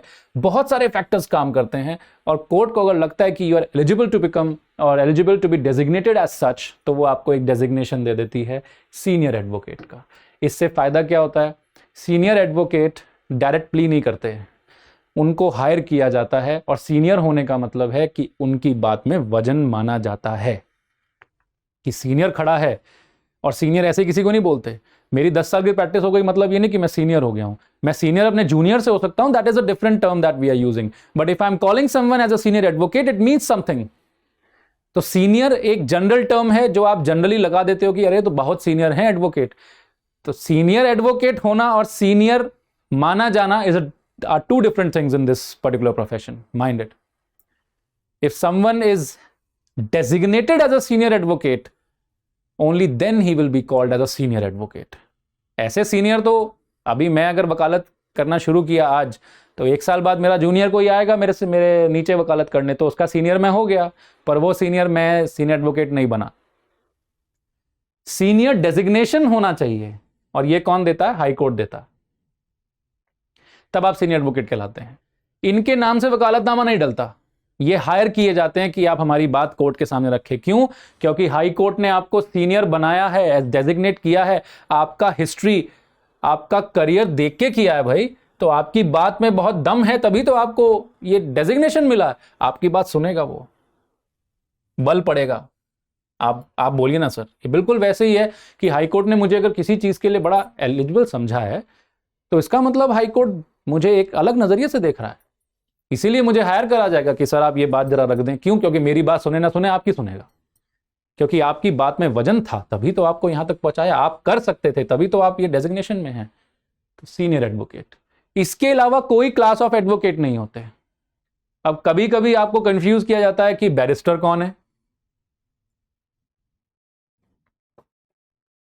अटॉर्नी कौन है, लॉयर कौन है। देखिए, लॉयर वर्ड यूज करना एक कोलोकियल टर्म है। कोलोकियल समझते हैं? लोकल भाषा में आप यूज कर सकते हैं, आप बोल सकते हैं कि एडवोकेट को कि एक लॉयर है, पर वो करेक्ट टर्म नहीं है, टेक्निकल टर्म नहीं है। टेक्निकल टर्म है एडवोकेट, क्योंकि एडवोकेट्स एक्ट एडवोकेट बनाता है, लॉयर नहीं बनाता। लॉयर टर्म ही नहीं यूज कर रखा है कहीं पे, पर आप जनरली कोलोकियली, लोकली बोल देते हैं कि ये लॉयर है।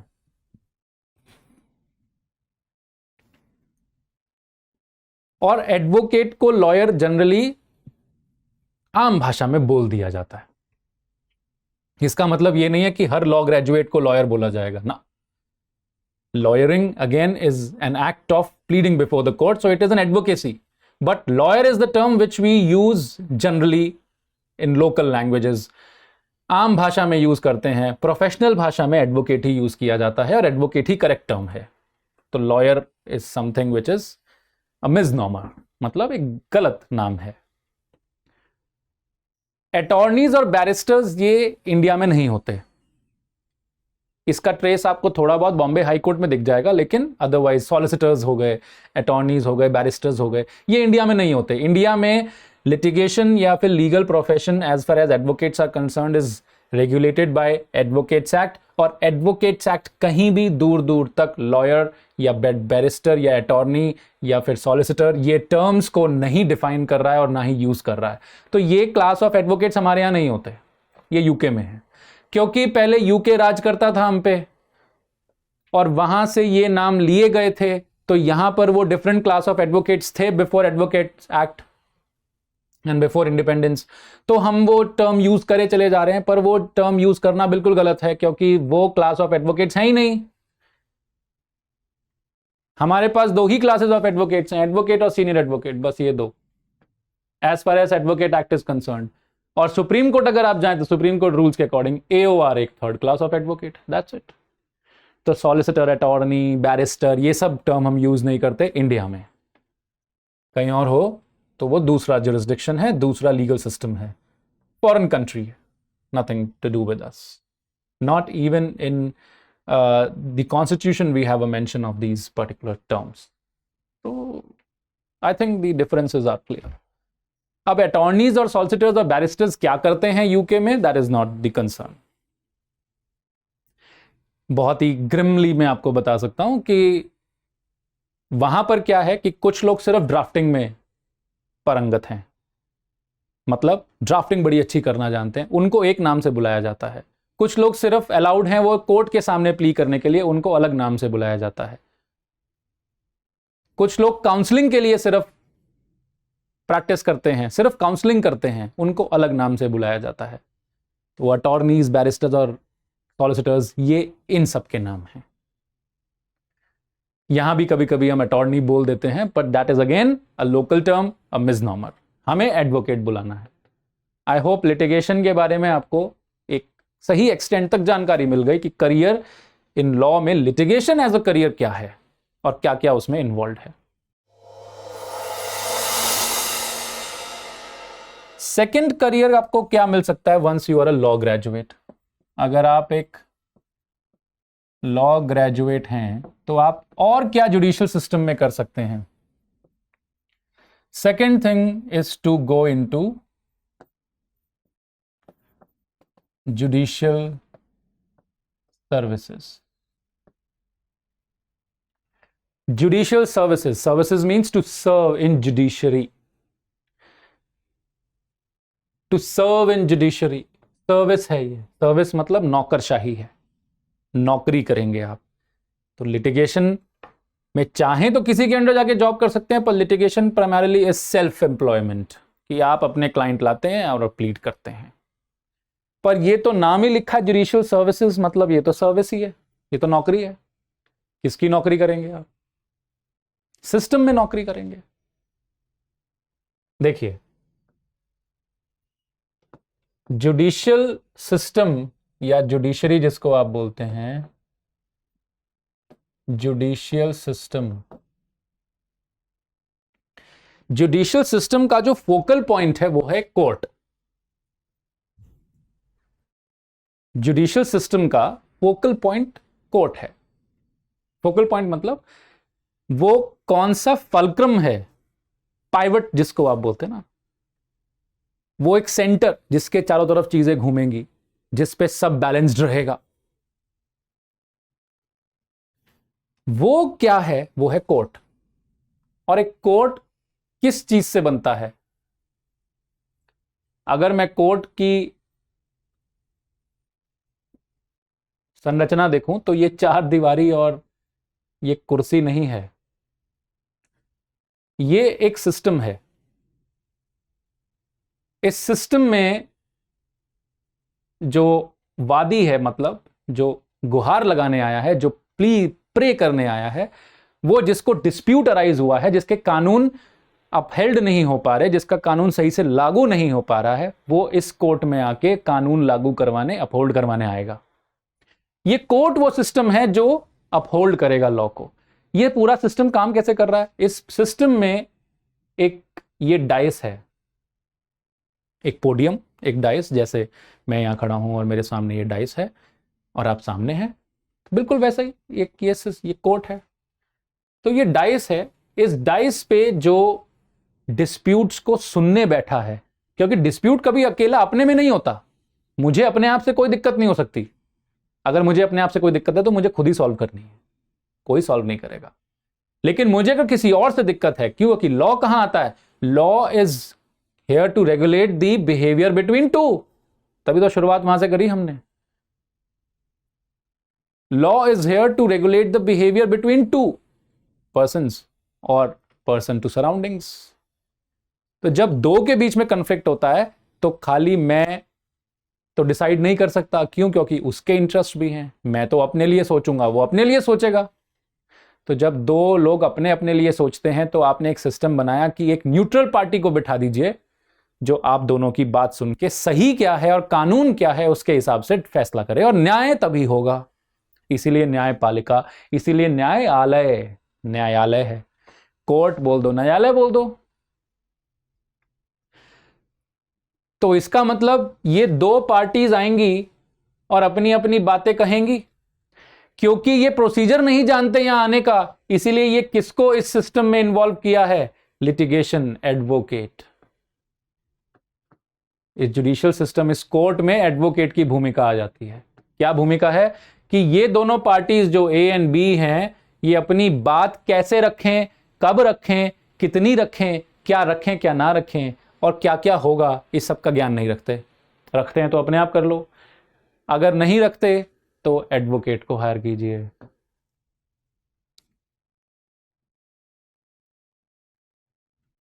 अगर नहीं रखते तो एडवोकेट को हायर कीजिए। और एडवोकेट को हायर करके आप इस प्रोसीजर, क्योंकि वो ज्ञाता है कानून का, तो आप इस प्रोसीजर को लागू कीजिए। अब यहां पर रोल आ गया एडवोकेट का। कोर्ट की फंक्शनिंग में एडवोकेट का क्या रोल है? कि ये कानून क्या ज्ञाता है और ये कानून जानता है, ये आपके सामने तथ्य और सारे सबूत रखने के लिए एलिजिबल है, और ये लाइसेंस्ड भी है। और इस ए और बी ने इस एडवोकेट को प्ली करने के लिए बोल दिया है कोर्ट में। किसके सामने? वो न्यूट्रल पार्टी, वो एक न्यूट्रल पर्सन,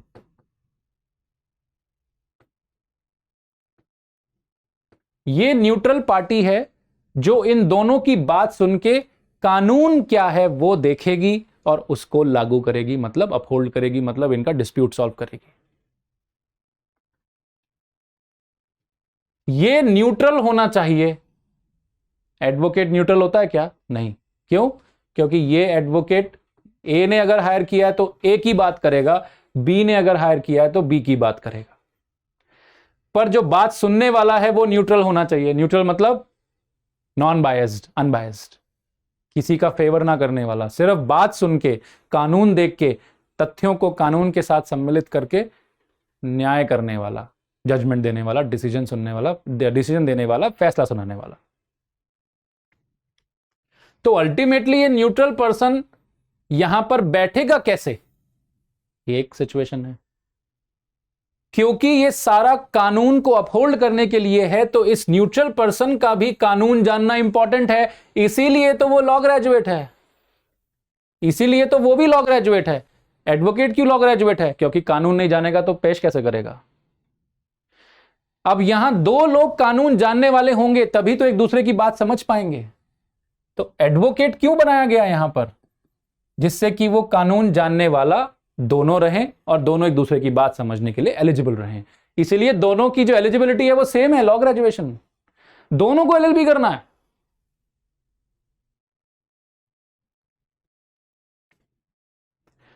इसीलिए एलिजिबिलिटी सेम है, लॉ ग्रेजुएट दोनों को होना है। लेकिन क्या हम किसी भी लॉ ग्रेजुएट को बोल दें कि आओ भैया न्यायपालिका में बैठो? क्योंकि होड़ है। होड़ मतलब बहुत सारे लोग हैं जो कहेंगे कि हमें बिठाओ, हम इससे बेहतर हैं। यही तो प्रूव होगा कि हम इससे बेहतर हैं, उससे बेहतर हैं।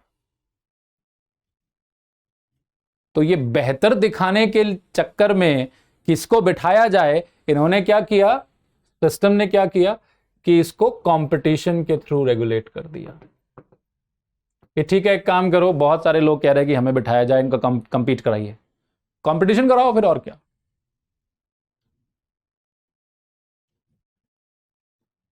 As simple as that. यहां हमारा एस्पेक्ट ऑफ कंपटीशन आ गया।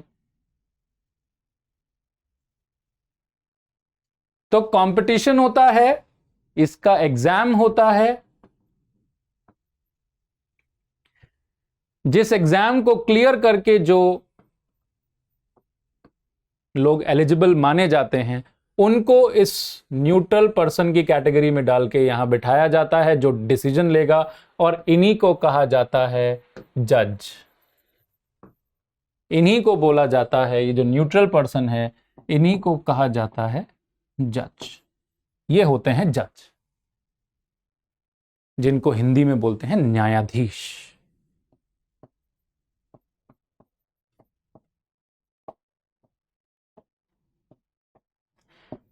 न्यायाधीश, न्याय करने वाले व्यक्ति, यही हैं जिनके ऊपर वो पावर दी गई है कि आप न्याय करिए। वकील न्याय करने में मदद करता है, लेकिन बात अपने क्लाइंट की रखता है, इसलिए वो बायस्ड है, न्यूट्रल नहीं है। लेकिन कोई तो हो जो इन दोनों के फेवर में ना हो, उनकी बात दोनों की एक समान सुने, फिर कानून के हिसाब से उनकी किसकी बात सही है वो तोल के जिसका बनता है उसको न्याय, उसको फैसला दे दे।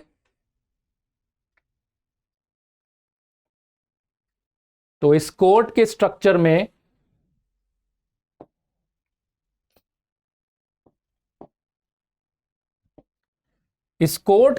में वकील का भी जगह आपको दिख गया और जज का जगह भी दिख गया। वकील बनने के लिए क्या चाहिए वो भी समझ में आ गया, और जज बनने के लिए क्या चाहिए, कंपटीशन है। अब हम उसी कंपटीशन के बारे में डिस्कस करेंगे मेन तो, क्योंकि हमें यही तो समझना है क्या हो रहा है। Once I am through with all the careers in law. देखिए, हाँ, ये जो न्यूट्रल पर्सन बैठा है ये बेंच बोला जाता है। और क्योंकि मैंने आपको पहले ही बताया कि Bar council of India, advocates, profession of advocacy और the profession of advocate is known as bar, that group is known as bar. इस पूरे ग्रुप को, इस गैमिट को बार बोला जाता है। तो एडवोकेट को इसीलिए बार बोलते हैं, जज को बेंच बोलते हैं और एडवोकेट को बार बोलते हैं, इसीलिए नाम पड़ता है बार एंड बेंच। और इसीलिए कहा जाता है bar and bench are the part of the same scheme, bar and bench are part of the same structure. क्यों? क्योंकि बार हो गया एडवोकेट, एडवोकेट भी लॉ ग्रेजुएट, उसके बगैर काम नहीं बनेगा, जज को कुछ समझ नहीं आएगा। और जज हो गया law graduate, again sitting on the bench doing justice and knowing the law, उसको न्यूट्रल पर्सन रहना है। और इन दोनों ने मिलके ही ये पूरा सिस्टम चलाना है। मेनली ये दोनों ही मिलके सिस्टम चलाते हैं, एडवोकेट एंड दी जज। एडवोकेट और जज के कॉम्बिनेशन से ही पूरा कोर्ट चलता है, जुडिशियल सिस्टम चलता है। इसीलिए बोला जाता है bar and the bench, and they are equal, there are no hierarchy in it. ऐसा नहीं कि एडवोकेट जज से नीचे है या फिर एडवोकेट जज से ऊपर है, दोनों इक्वल हैं। And that is why advocates are also known as the officer of the court. क्यों? क्योंकि कोर्ट चलाने की जिम्मेदारी उसकी भी है, जितनी जज की है उतनी ही एडवोकेट की भी है, क्योंकि दोनों मिलकर ये काम करते हैं। जो यहां बैठा है वो न्यूट्रल होकर सुनेगा, और जो एडवोकेट आया है वो अपने क्लाइंट के इंटरेस्ट को फर्दर करेगा। दोनों में ही जरूरत है कि वो कानून का ज्ञाता हो, एक दूसरे की बात समझें, तथ्यों को सामने लाएं और फैसले लें। क्या यहां तक बात समझ में आई? अब इस सिस्टम में चीजें यही एंड नहीं होती। देखिए, मैंने आपको बताया था कि जो जुरिस्डिक्शन है वो सिविल और क्रिमिनल दो होती हैं।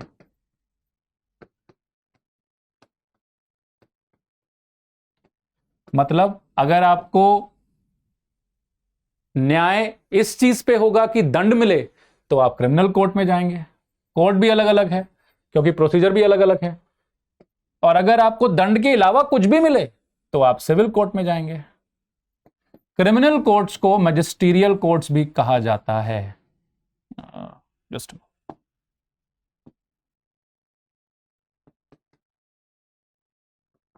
और वहां बैठने वाले जज को कहा जाता है मैजिस्ट्रेट। मैजिस्ट्रेट का मतलब दंडाधिकारी। सिविल कोर्ट में बैठने वाले जज को आप सिंपल जज या फिर सिविल जज बोल सकते हैं। सिविल कोर्ट में बैठने वाले को आप सिविल जज बोल सकते हैं, लेकिन क्रिमिनल कोर्ट में बैठने वाले को मैजिस्ट्रेट कहा जाता है। अब वो हायरार्की क्या है वो मैं आपको जब जुडिशरी के बारे में डिस्कस करूंगा तब समझाऊंगा कि क्या हायरार्की है। तो क्रिमिनल कोर्ट में जो न्यूट्रल पर्सन बैठा है, जो जज बैठा है, उसको मैजिस्ट्रेट कहा जाता है। मैजिस्ट्रेट दंड देने का अधिकार रखता है, मतलब एलिजिबल टू गिव पनिशमेंट।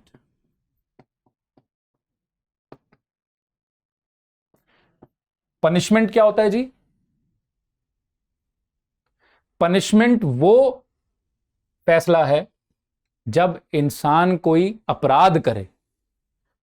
अपराध को इंग्लिश में बोलते हैं ऑफेंस। अगर कोई इंसान अपराध करे तो अपराध करने के फलस्वरूप जो आपको दंड दिया जाता है उसी को इंग्लिश में पनिशमेंट बोलते हैं। दंड क्या होता है तो डेफिनेशन नहीं है, लेकिन कितने प्रकार के होते हैं ये भारतीय दंड संहिता में लिखा है, आईपीसी जिसको आप बोलते हैं। आईपीसी 1860 में बनाई गई थी लॉर्ड मैकॉले के द्वारा। आईपीसी भारतीय दंड संहिता, इंडियन पीनल कोड, ये माना जाता है कानून में। जब आप पढ़ेंगे कानून तो आपको समझ में आ ही जाएगा, और जो पढ़ रहे होंगे या पढ़ चुके होंगे वो भली भांति जानते हैं मैं क्या बोल रहा हूं। जब आप अपराध करते हैं तो यह माना जाता है कि आप जिसके खिलाफ आपने अपराध किया उसके खिलाफ नहीं हुआ है, उसके खिलाफ तो हुआ ही हुआ है बेचारे के, लेकिन यह अपराध माना जाता है समाज के खिलाफ हुआ है। जब भी आप कोई अपराध करते हैं, अब अपराध कौन से हुए? ऑफेंस, भारतीय दंड संहिता और बहुत सारे और कानूनों में लिखा है कि क्या चीज अपराध मानी जाएगी। और जो चीज अपराध मानी जाएगी वो करना सिर्फ उस व्यक्ति के खिलाफ अपराध नहीं है जिसने वो भुगता, जिसको आप विक्टिम बोलते हैं। यह माना जाता है कि आपने ये कृत्य, this act has been done against the society at large, ये कृत्य आपने पूरे समाज के खिलाफ किया है। ये एक थ्योरी है that crime is considered to be as something done against society at large. It is not only against the victim, the person who has suffered. For example, if I kill one person, मान लो यहां कोई खड़ा है और मैंने उसको मार दिया, तो खाली ये ये कृत्य, ये एक्ट मैंने इसके खिलाफ नहीं किया, ये मैंने पूरे समाज के खिलाफ किया है, ऐसा माना जाता है। और जब पूरे समाज के खिलाफ किया है तो समाज को सही सुरक्षित रखने की जिम्मेदारी सरकार की है, गवर्निंग बॉडी की है, गवर्निंग स्ट्रक्चर की, गवर्नमेंट की है। और इसीलिए इसके खिलाफ जो अभियोजन है, जो प्रोसिक्यूशन है, मतलब जो प्ली है, वो राज्य खुद करता है, स्टेट खुद करता है। जब संविधान पढ़ेंगे तो आपको पता चलेगा कि लॉ एंड ऑर्डर मतलब पीस इन सोसाइटी मेंटेन करने की जिम्मेदारी राज्यों की है।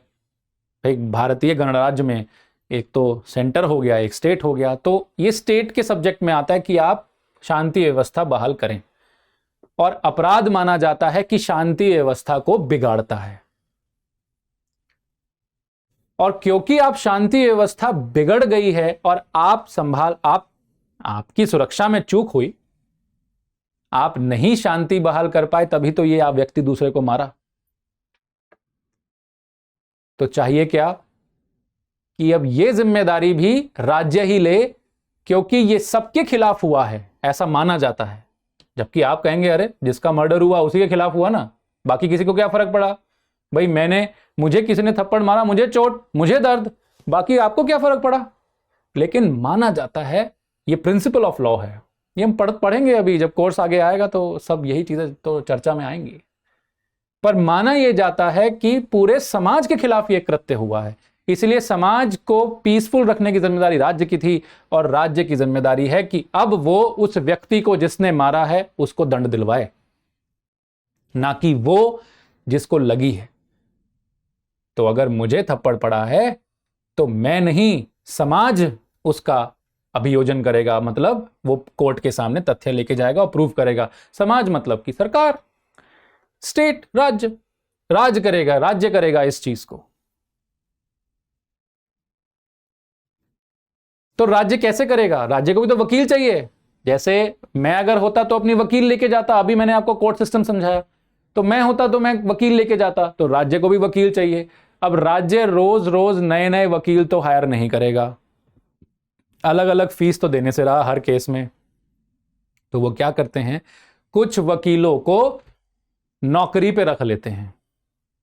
क्या करने के लिए? अभियोजन करने के लिए।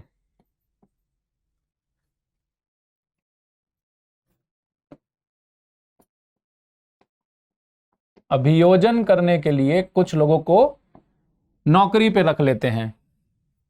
इसी को आप इंग्लिश में बोलते हैं प्रोसिक्यूशन। और प्रोसिक्यूशन या अभियोजन क्रिमिनल केस में ही होता है। तो ये जो प्रोसिक्यूशन है, ये जो अभियोजन करने के लिए आप वकील की नियुक्तियां करते हैं, मतलब एक परमानेंटली वकील को नौकरी दे देंगे कि भैया जब भी कोई अपराध हो तुम जाके उस कोर्ट में हमारी तरफ से लड़ना। राज्य उसको सर्विसेज दे देती है, या इसको प्रोसिक्यूशन सर्विसेज भी बोल सकते हैं। ये भी नौकरी है, सर्विसेज हैं, सर्व कर रहे हो। अब ये वकील कैसे आए? जैसे जज की तलाश कर रहे थे ऐसे ही वकील की तलाश होगी। इसका मतलब फिर से यहां पर कॉम्पिटिटिव एग्जामिनेशन आ जाएगा। अब है तो ये वकील ही, कोर्ट के सिस्टम में जो काम एक वकील करता है ये भी वही करेगा। लेकिन क्योंकि आप बार बार हर केस में नया वकील नहीं हायर कर सकते, अलग अलग पैसे में नहीं आप फीस देके कर सकते, और बहुत मुश्किल है आपके लिए बार बार एक एक केस के लिए वकील ढूंढना, आपने वकीलों को नियुक्त ही कर लिया है कि इस कोर्ट में ये एक वकील बिठा दीजिए, ये हमारे लिए केस लड़ता रहेगा। उसको एक सैलरी देंगे आप। पर वो कौन होगा? वो वकील आएगा कैसे? वो फिर से कॉम्पिटिटिव एग्जामिनेशन आ गया। जज बनने के लिए भी कंपटीशन एग्जाम, प्रोसिक्यूशन एग्जाम भी इसी को बोलते हैं। इसी को बोलते हैं the examination for prosecution services. Prosecuting officer बनाने के लिए भी फिर से वही एग्जाम है। यहां भी कंपटीशन आ गया।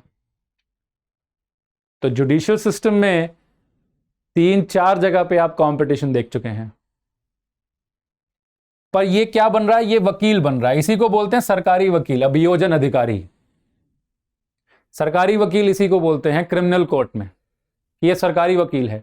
क्या मतलब? कि सरकार के लिए ये वकालत कर रहा है। सरकार के किस एस्पेक्ट के लिए? जब कोई अपराध हो, क्राइम हो, तो उस क्राइम में विक्टिम और स्टेट, क्योंकि खाली विक्टिम नहीं है, विक्टिम को तो मार पड़ी ही पड़ी, विक्टिम मतलब जिसने भोगा उसको तो पड़ी, लेकिन माना जाता है कि पूरे समाज को इससे हानि हुई है। तो समाज को रिप्रेजेंट करने के लिए राज्य की जिम्मेदारी, राज्य ने ये वकील अपनी तरफ से नियुक्त करके वहां बिठा दिया। अभियोजन अधिकारी इसी को बोलते हैं। ये क्रिमिनल कोर्ट में एक कंपटीशन है आपका। लॉ ग्रेजुएट होने के बाद अगर आपको जज बनना है तो जरूरी नहीं कि आप एडवोकेट भी हों, मतलब लाइसेंस लेके जज बनेंगे। आप बिना एडवोकेट के लाइसेंस लिए भी बन सकते हैं। एक दो स्टेट्स हैं जहां पर एडवोकेट होना और कुछ साल की प्रैक्टिस करना कंपलसरी है, वो हम डिस्कस कर लेंगे आगे। पर जनरली ऐसी जरूरत नहीं है। अगर आप लॉ ग्रेजुएट हो जाएं, क्योंकि ये भी तो वकील ही है, तो इसको भी तो लॉ ग्रेजुएशन कानून की जानकारी चाहिए। तो अगर आप लॉ ग्रेजुएट हो जाएं तो एडवोकेट बनने के लिए लाइसेंस चाहिए, जज बनने के लिए लाइसेंस नहीं चाहिए। प्रोसिक्यूशन ऑफिसर बनने के लिए लाइसेंस नहीं चाहिए, पर अगर आप बन जाते हैं तो आपको लाइसेंस बनवाना पड़ेगा। वो एक अडेंडम है, that's it. Otherwise it is not required, क्योंकि यहां भी कंपटीशन है। कोई जरूरी नहीं है कि आपने पहले वकालत करी हो। आप लॉ ग्रेजुएट हो तो लॉ ग्रेजुएट होने के बाद सीधा एग्जाम दीजिए, और आप अगर ये एग्जाम क्लियर कर लेते हैं तो आप अभियोजन अधिकारी बन जाएंगे। You will be eligible to plea before the court representing state. और वो एक वन ऑफ द रिक्वायरमेंट है कि आप एडवोकेट, क्योंकि काम तो एडवोकेट वाला कर रहे हैं, तो आप रजिस्ट्रेशन कराइए। That is simple. पर कंपटीशन क्लियर करने के लिए हर जगह ऐसा जरूरी नहीं है कि आप एडवोकेट की प्रैक्टिस करते हो।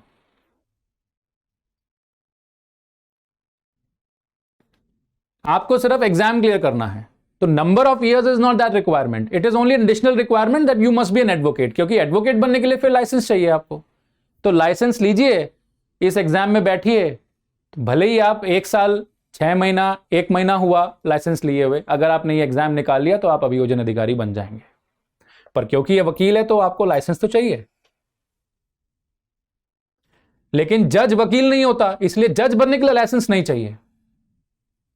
ये 3 प्रमुख सर्विसेज हैं जो आप लॉ ग्रेजुएशन करने के बाद, ये 3 करियर्स हैं जिनको आप परस्यू कर सकते हैं। इसमें एक और एस्पेक्ट है, लॉ ग्रेजुएशन के बाद एक और एस्पेक्ट खुल जाता है आपका। तीनों आप समझ गए, litigation, judicial services and prosecution services. एक और एस्पेक्ट है जो आपका लॉ ग्रेजुएशन के बाद आप ऑप्ट कर सकते हैं। जैसे ही आपने लॉ ग्रेजुएशन कंप्लीट किया, आप किस करियर पाथ में जा सकते हैं? द फोर्थ इज लीगल, और यू में से specialist officer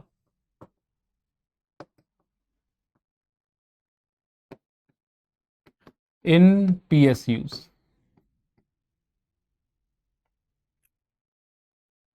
PSUs are public sector undertakings. देखिए, पब्लिक सेक्टर अंडरटेकिंग क्या होता है, इसमें मोटा मोटा आप समझ लीजिए कि ये वो कमर्शियल एंटिटीज हैं जिसमें सरकार का एक बड़ा हिस्सा है। सरकार के निवेश का एक बड़ा हिस्सा सरकार के पास है, मैनेजमेंट सरकार के पास है। 51% जो होल्डिंग होती है सरकार की होती है, इसीलिए इसको पब्लिक सेक्टर अंडरटेकिंग कहा जाता है। पब्लिक सेक्टर अंडरटेकिंग,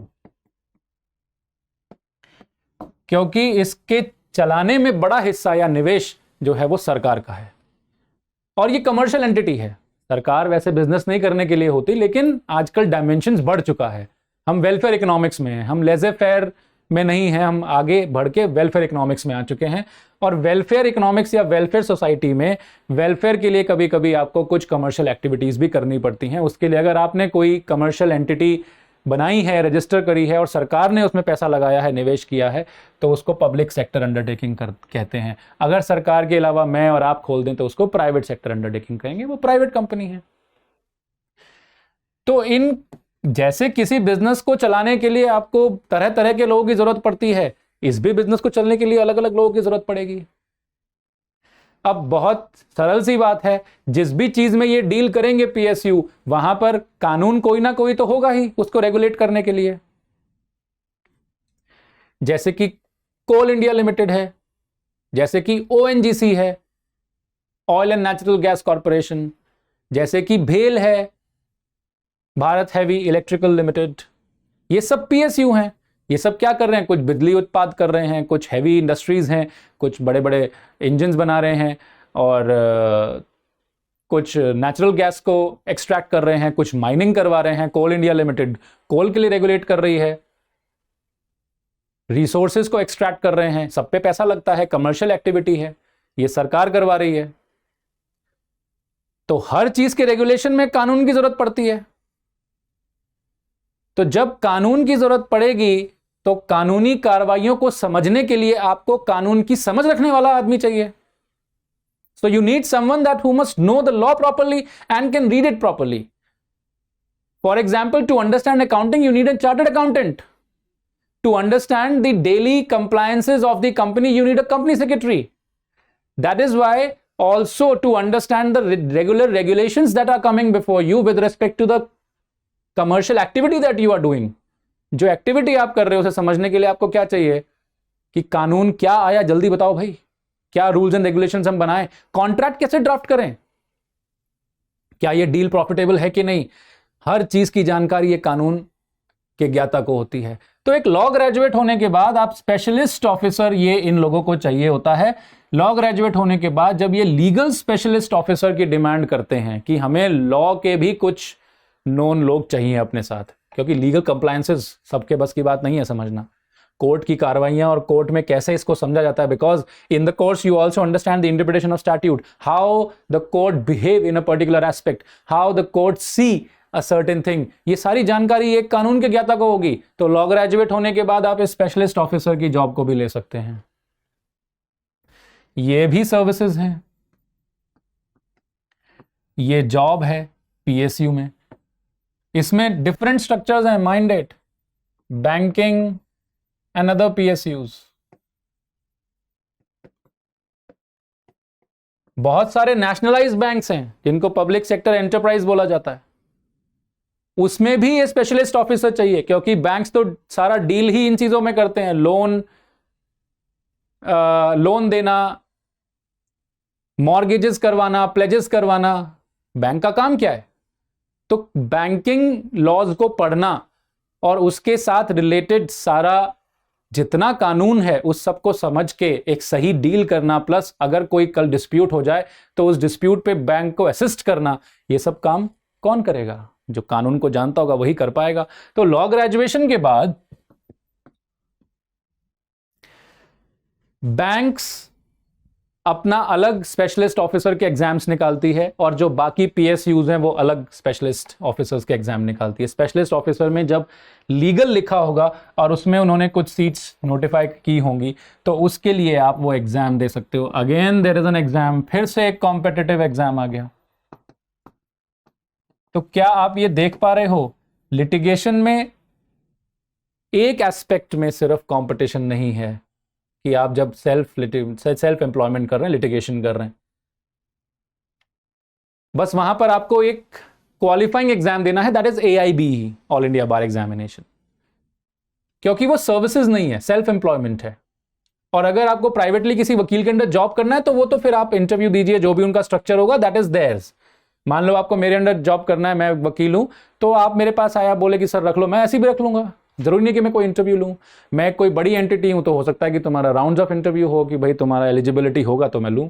इसके लिए कोई एग्जाम नहीं है, this is particular depending upon that particular person to whom you have approached. पर यहां तो एग्जाम, हर जगह एग्जाम है, बाकी हर जगह कॉम्पिटिटिव एग्जाम्स है, यहां फिर कॉम्पिटिशन एग्जाम है, कॉम्पिटिटिव एग्जाम है।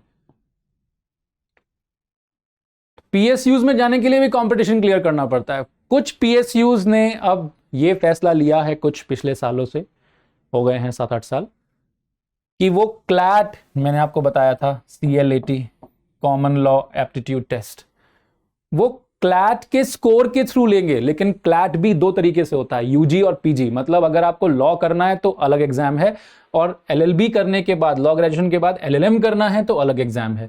एलएलएम वाले एग्जाम में जो आपकी रैंक्स हैं उसके अकॉर्डिंग कुछ पीएसयूज आपको नौकरी दे देती हैं।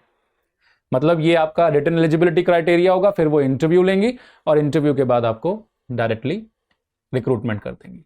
पर है कंपटीशन, क्योंकि क्लैट पीजी आपको क्लियर करना होगा।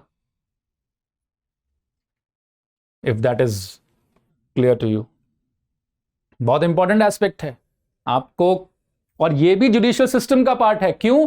क्योंकि अल्टीमेटली ये कानून के ज्ञाता हैं, they are the connoisseur of law, they know the law, they have knowledge of law, only then they are able to assist them, counsel them to take their disputes in the court of law properly. Tribunals में ये लोग खुद जाते हैं, ये जितने भी law graduates हैं यहां पर, भले ही इनको एडवोकेट का लाइसेंस लेने की जरूरत नहीं है। ट्रिब्यूनल्स क्या होते हैं वो हम बाद में समझ लेंगे। ट्रिब्यूनल्स में जाने के लिए एलिजिबल हैं, आर्बिट्रेशन कराते हैं, ऑल्टरनेट डिस्प्यूट रेजोल्यूशन ये कराते हैं, जो लीगल काउंसलिंग है जो एक एडवोकेट देता है वो ये देते हैं, क्योंकि ये भी तो जानते हैं कानून, तो लीगल काउंसलिंग ये देते हैं। एक इन हाउस काउंसिल मिल जाता है, मतलब एक वकील को हायर करने से अच्छा मेरे पास एक परमानेंट आदमी बैठा है, मैं हर रोज कोई भी दिक्कत आए उससे पूछता रहूं कि भैया कानून में दिक्कत तो नहीं है, ये कैसे पढ़ा जाएगा, इसका क्या मतलब है, ये सारी चीजें मैं उससे पूछता रहता हूं। इसीलिए जुडिशियल सिस्टम में इसका भी रोल है। If you understand. तो हमें 4 मेजर करियर्स दिखे, और उन 4 मेजर करियर्स में एक को थोड़ा बहुत छोड़ के बाकी तीनों में कंपटीशन इन्वॉल्व है। पब्लिक सेक्टर अंडरटेकिंग में भी आप कॉम्पिटिटिव एग्जाम से ही एक in house legal specialist officer बन सकते हैं, और ये बहुत लुक्रेटिव जॉब है, बहुत लुक्रेटिव जॉब है। बैंकिंग तो स्ट्रक्चर आपको पता ही है, अदर जो पीएसयूज हैं it's highly paid with heavy facilities, tremendous facilities to you. घर मिलेगा, कॉर्पोरेट ऑफिसेज में रहोगे, हमेशा ट्रैवल करोगे बड़ी बड़ी जगह पे, बिग बिग क्लाइंट्स के साथ बैठोगे, बड़ी बड़ी एंटिटीज और एमएनसीज के साथ आपकी मीटिंग्स होंगी, दे पे you very well, so it's a very lucrative job. Get in the point? तीनों में से कुछ भी कम नहीं है, पर जुडिशरी का जो वैल्यू और जो उसका स्टेटस है that is different, that is what we are going to discuss. इसके अलावा एक और चीज है जो वैसे तो मुझे सबसे पहले बतानी चाहिए थी, पर एक और करियर है जो आप एडॉप्ट कर सकते हैं after being a law graduate. पर इसमें खाली लॉ ग्रेजुएट होने से बात नहीं बनेगी। लॉ ग्रेजुएट होने का मतलब है कि आपने एलएलबी क्लियर कर लिया है। अगर अब आपको कानून पढ़ाना है, भाई कॉलेज में कोई पढ़ा रहा है तभी तो आप पढ़ रहे हो, तभी तो आप सीख के आगे उसको इंप्लीमेंट करोगे उन 4 जगहों पे। तो इसको लास्ट में रखने का एक पर्पस ये भी था कि वो चारों चीजें पॉसिबल कब हैं, जब आप बैचलर्स इन लॉ तो कर लो, लेकिन अब आपका मन है कि मुझे कानून पढ़ाना है, तो इसके बाद आपको एडिशनल एक कोर्स और करना होगा, एक डिग्री और लेनी होगी, that is masters in law. और इसके साथ आपको यूजीसी का नेट क्वालिफाई करना होगा। नेट कर लीजिए या जेआरएफ कर लीजिए, जेआरएफ क्वालिफाई हो गया तो नेट तो ऑब्वियसली इंप्लाइड है, तो आप नेट जेआरएफ क्वालिफाई कीजिए। अगर ये तीनों चीजें आपकी सबसिस्ट कर जाती हैं, अगर ये तीनों चीजें सबसिस्ट कर जाती हैं तो you can come into academics. Academics मतलब टीचिंग। आप फिर imparting the knowledge of law में आ जाएंगे। जो लॉ ग्रेजुएट बन कैसे रहे, हम लोग लॉ ग्रेजुएट बने कैसे, हमें पढ़ाया गया है, कोर्स किया एलएलबी का, तो कोर्स का मतलब टीचर आके हमें पढ़ा रहे हैं ये सब। अगर आपको वो टीचर बनना है, you have to go in academics, then in that case you have to do some additional qualification. For that it is not required that you must be an advocate. फिर आपको एडवोकेसी की licence नहीं चाहिए, फिर आपको competition सिर्फ कहां देना है, यहां पर। फिर यूजीसी जो नेट का एग्जामिनेशन करती है, यहां कंपटीशन है, यहां पर एग्जाम है। फिर यूजीसी नेट जेआरएफ में एग्जाम है।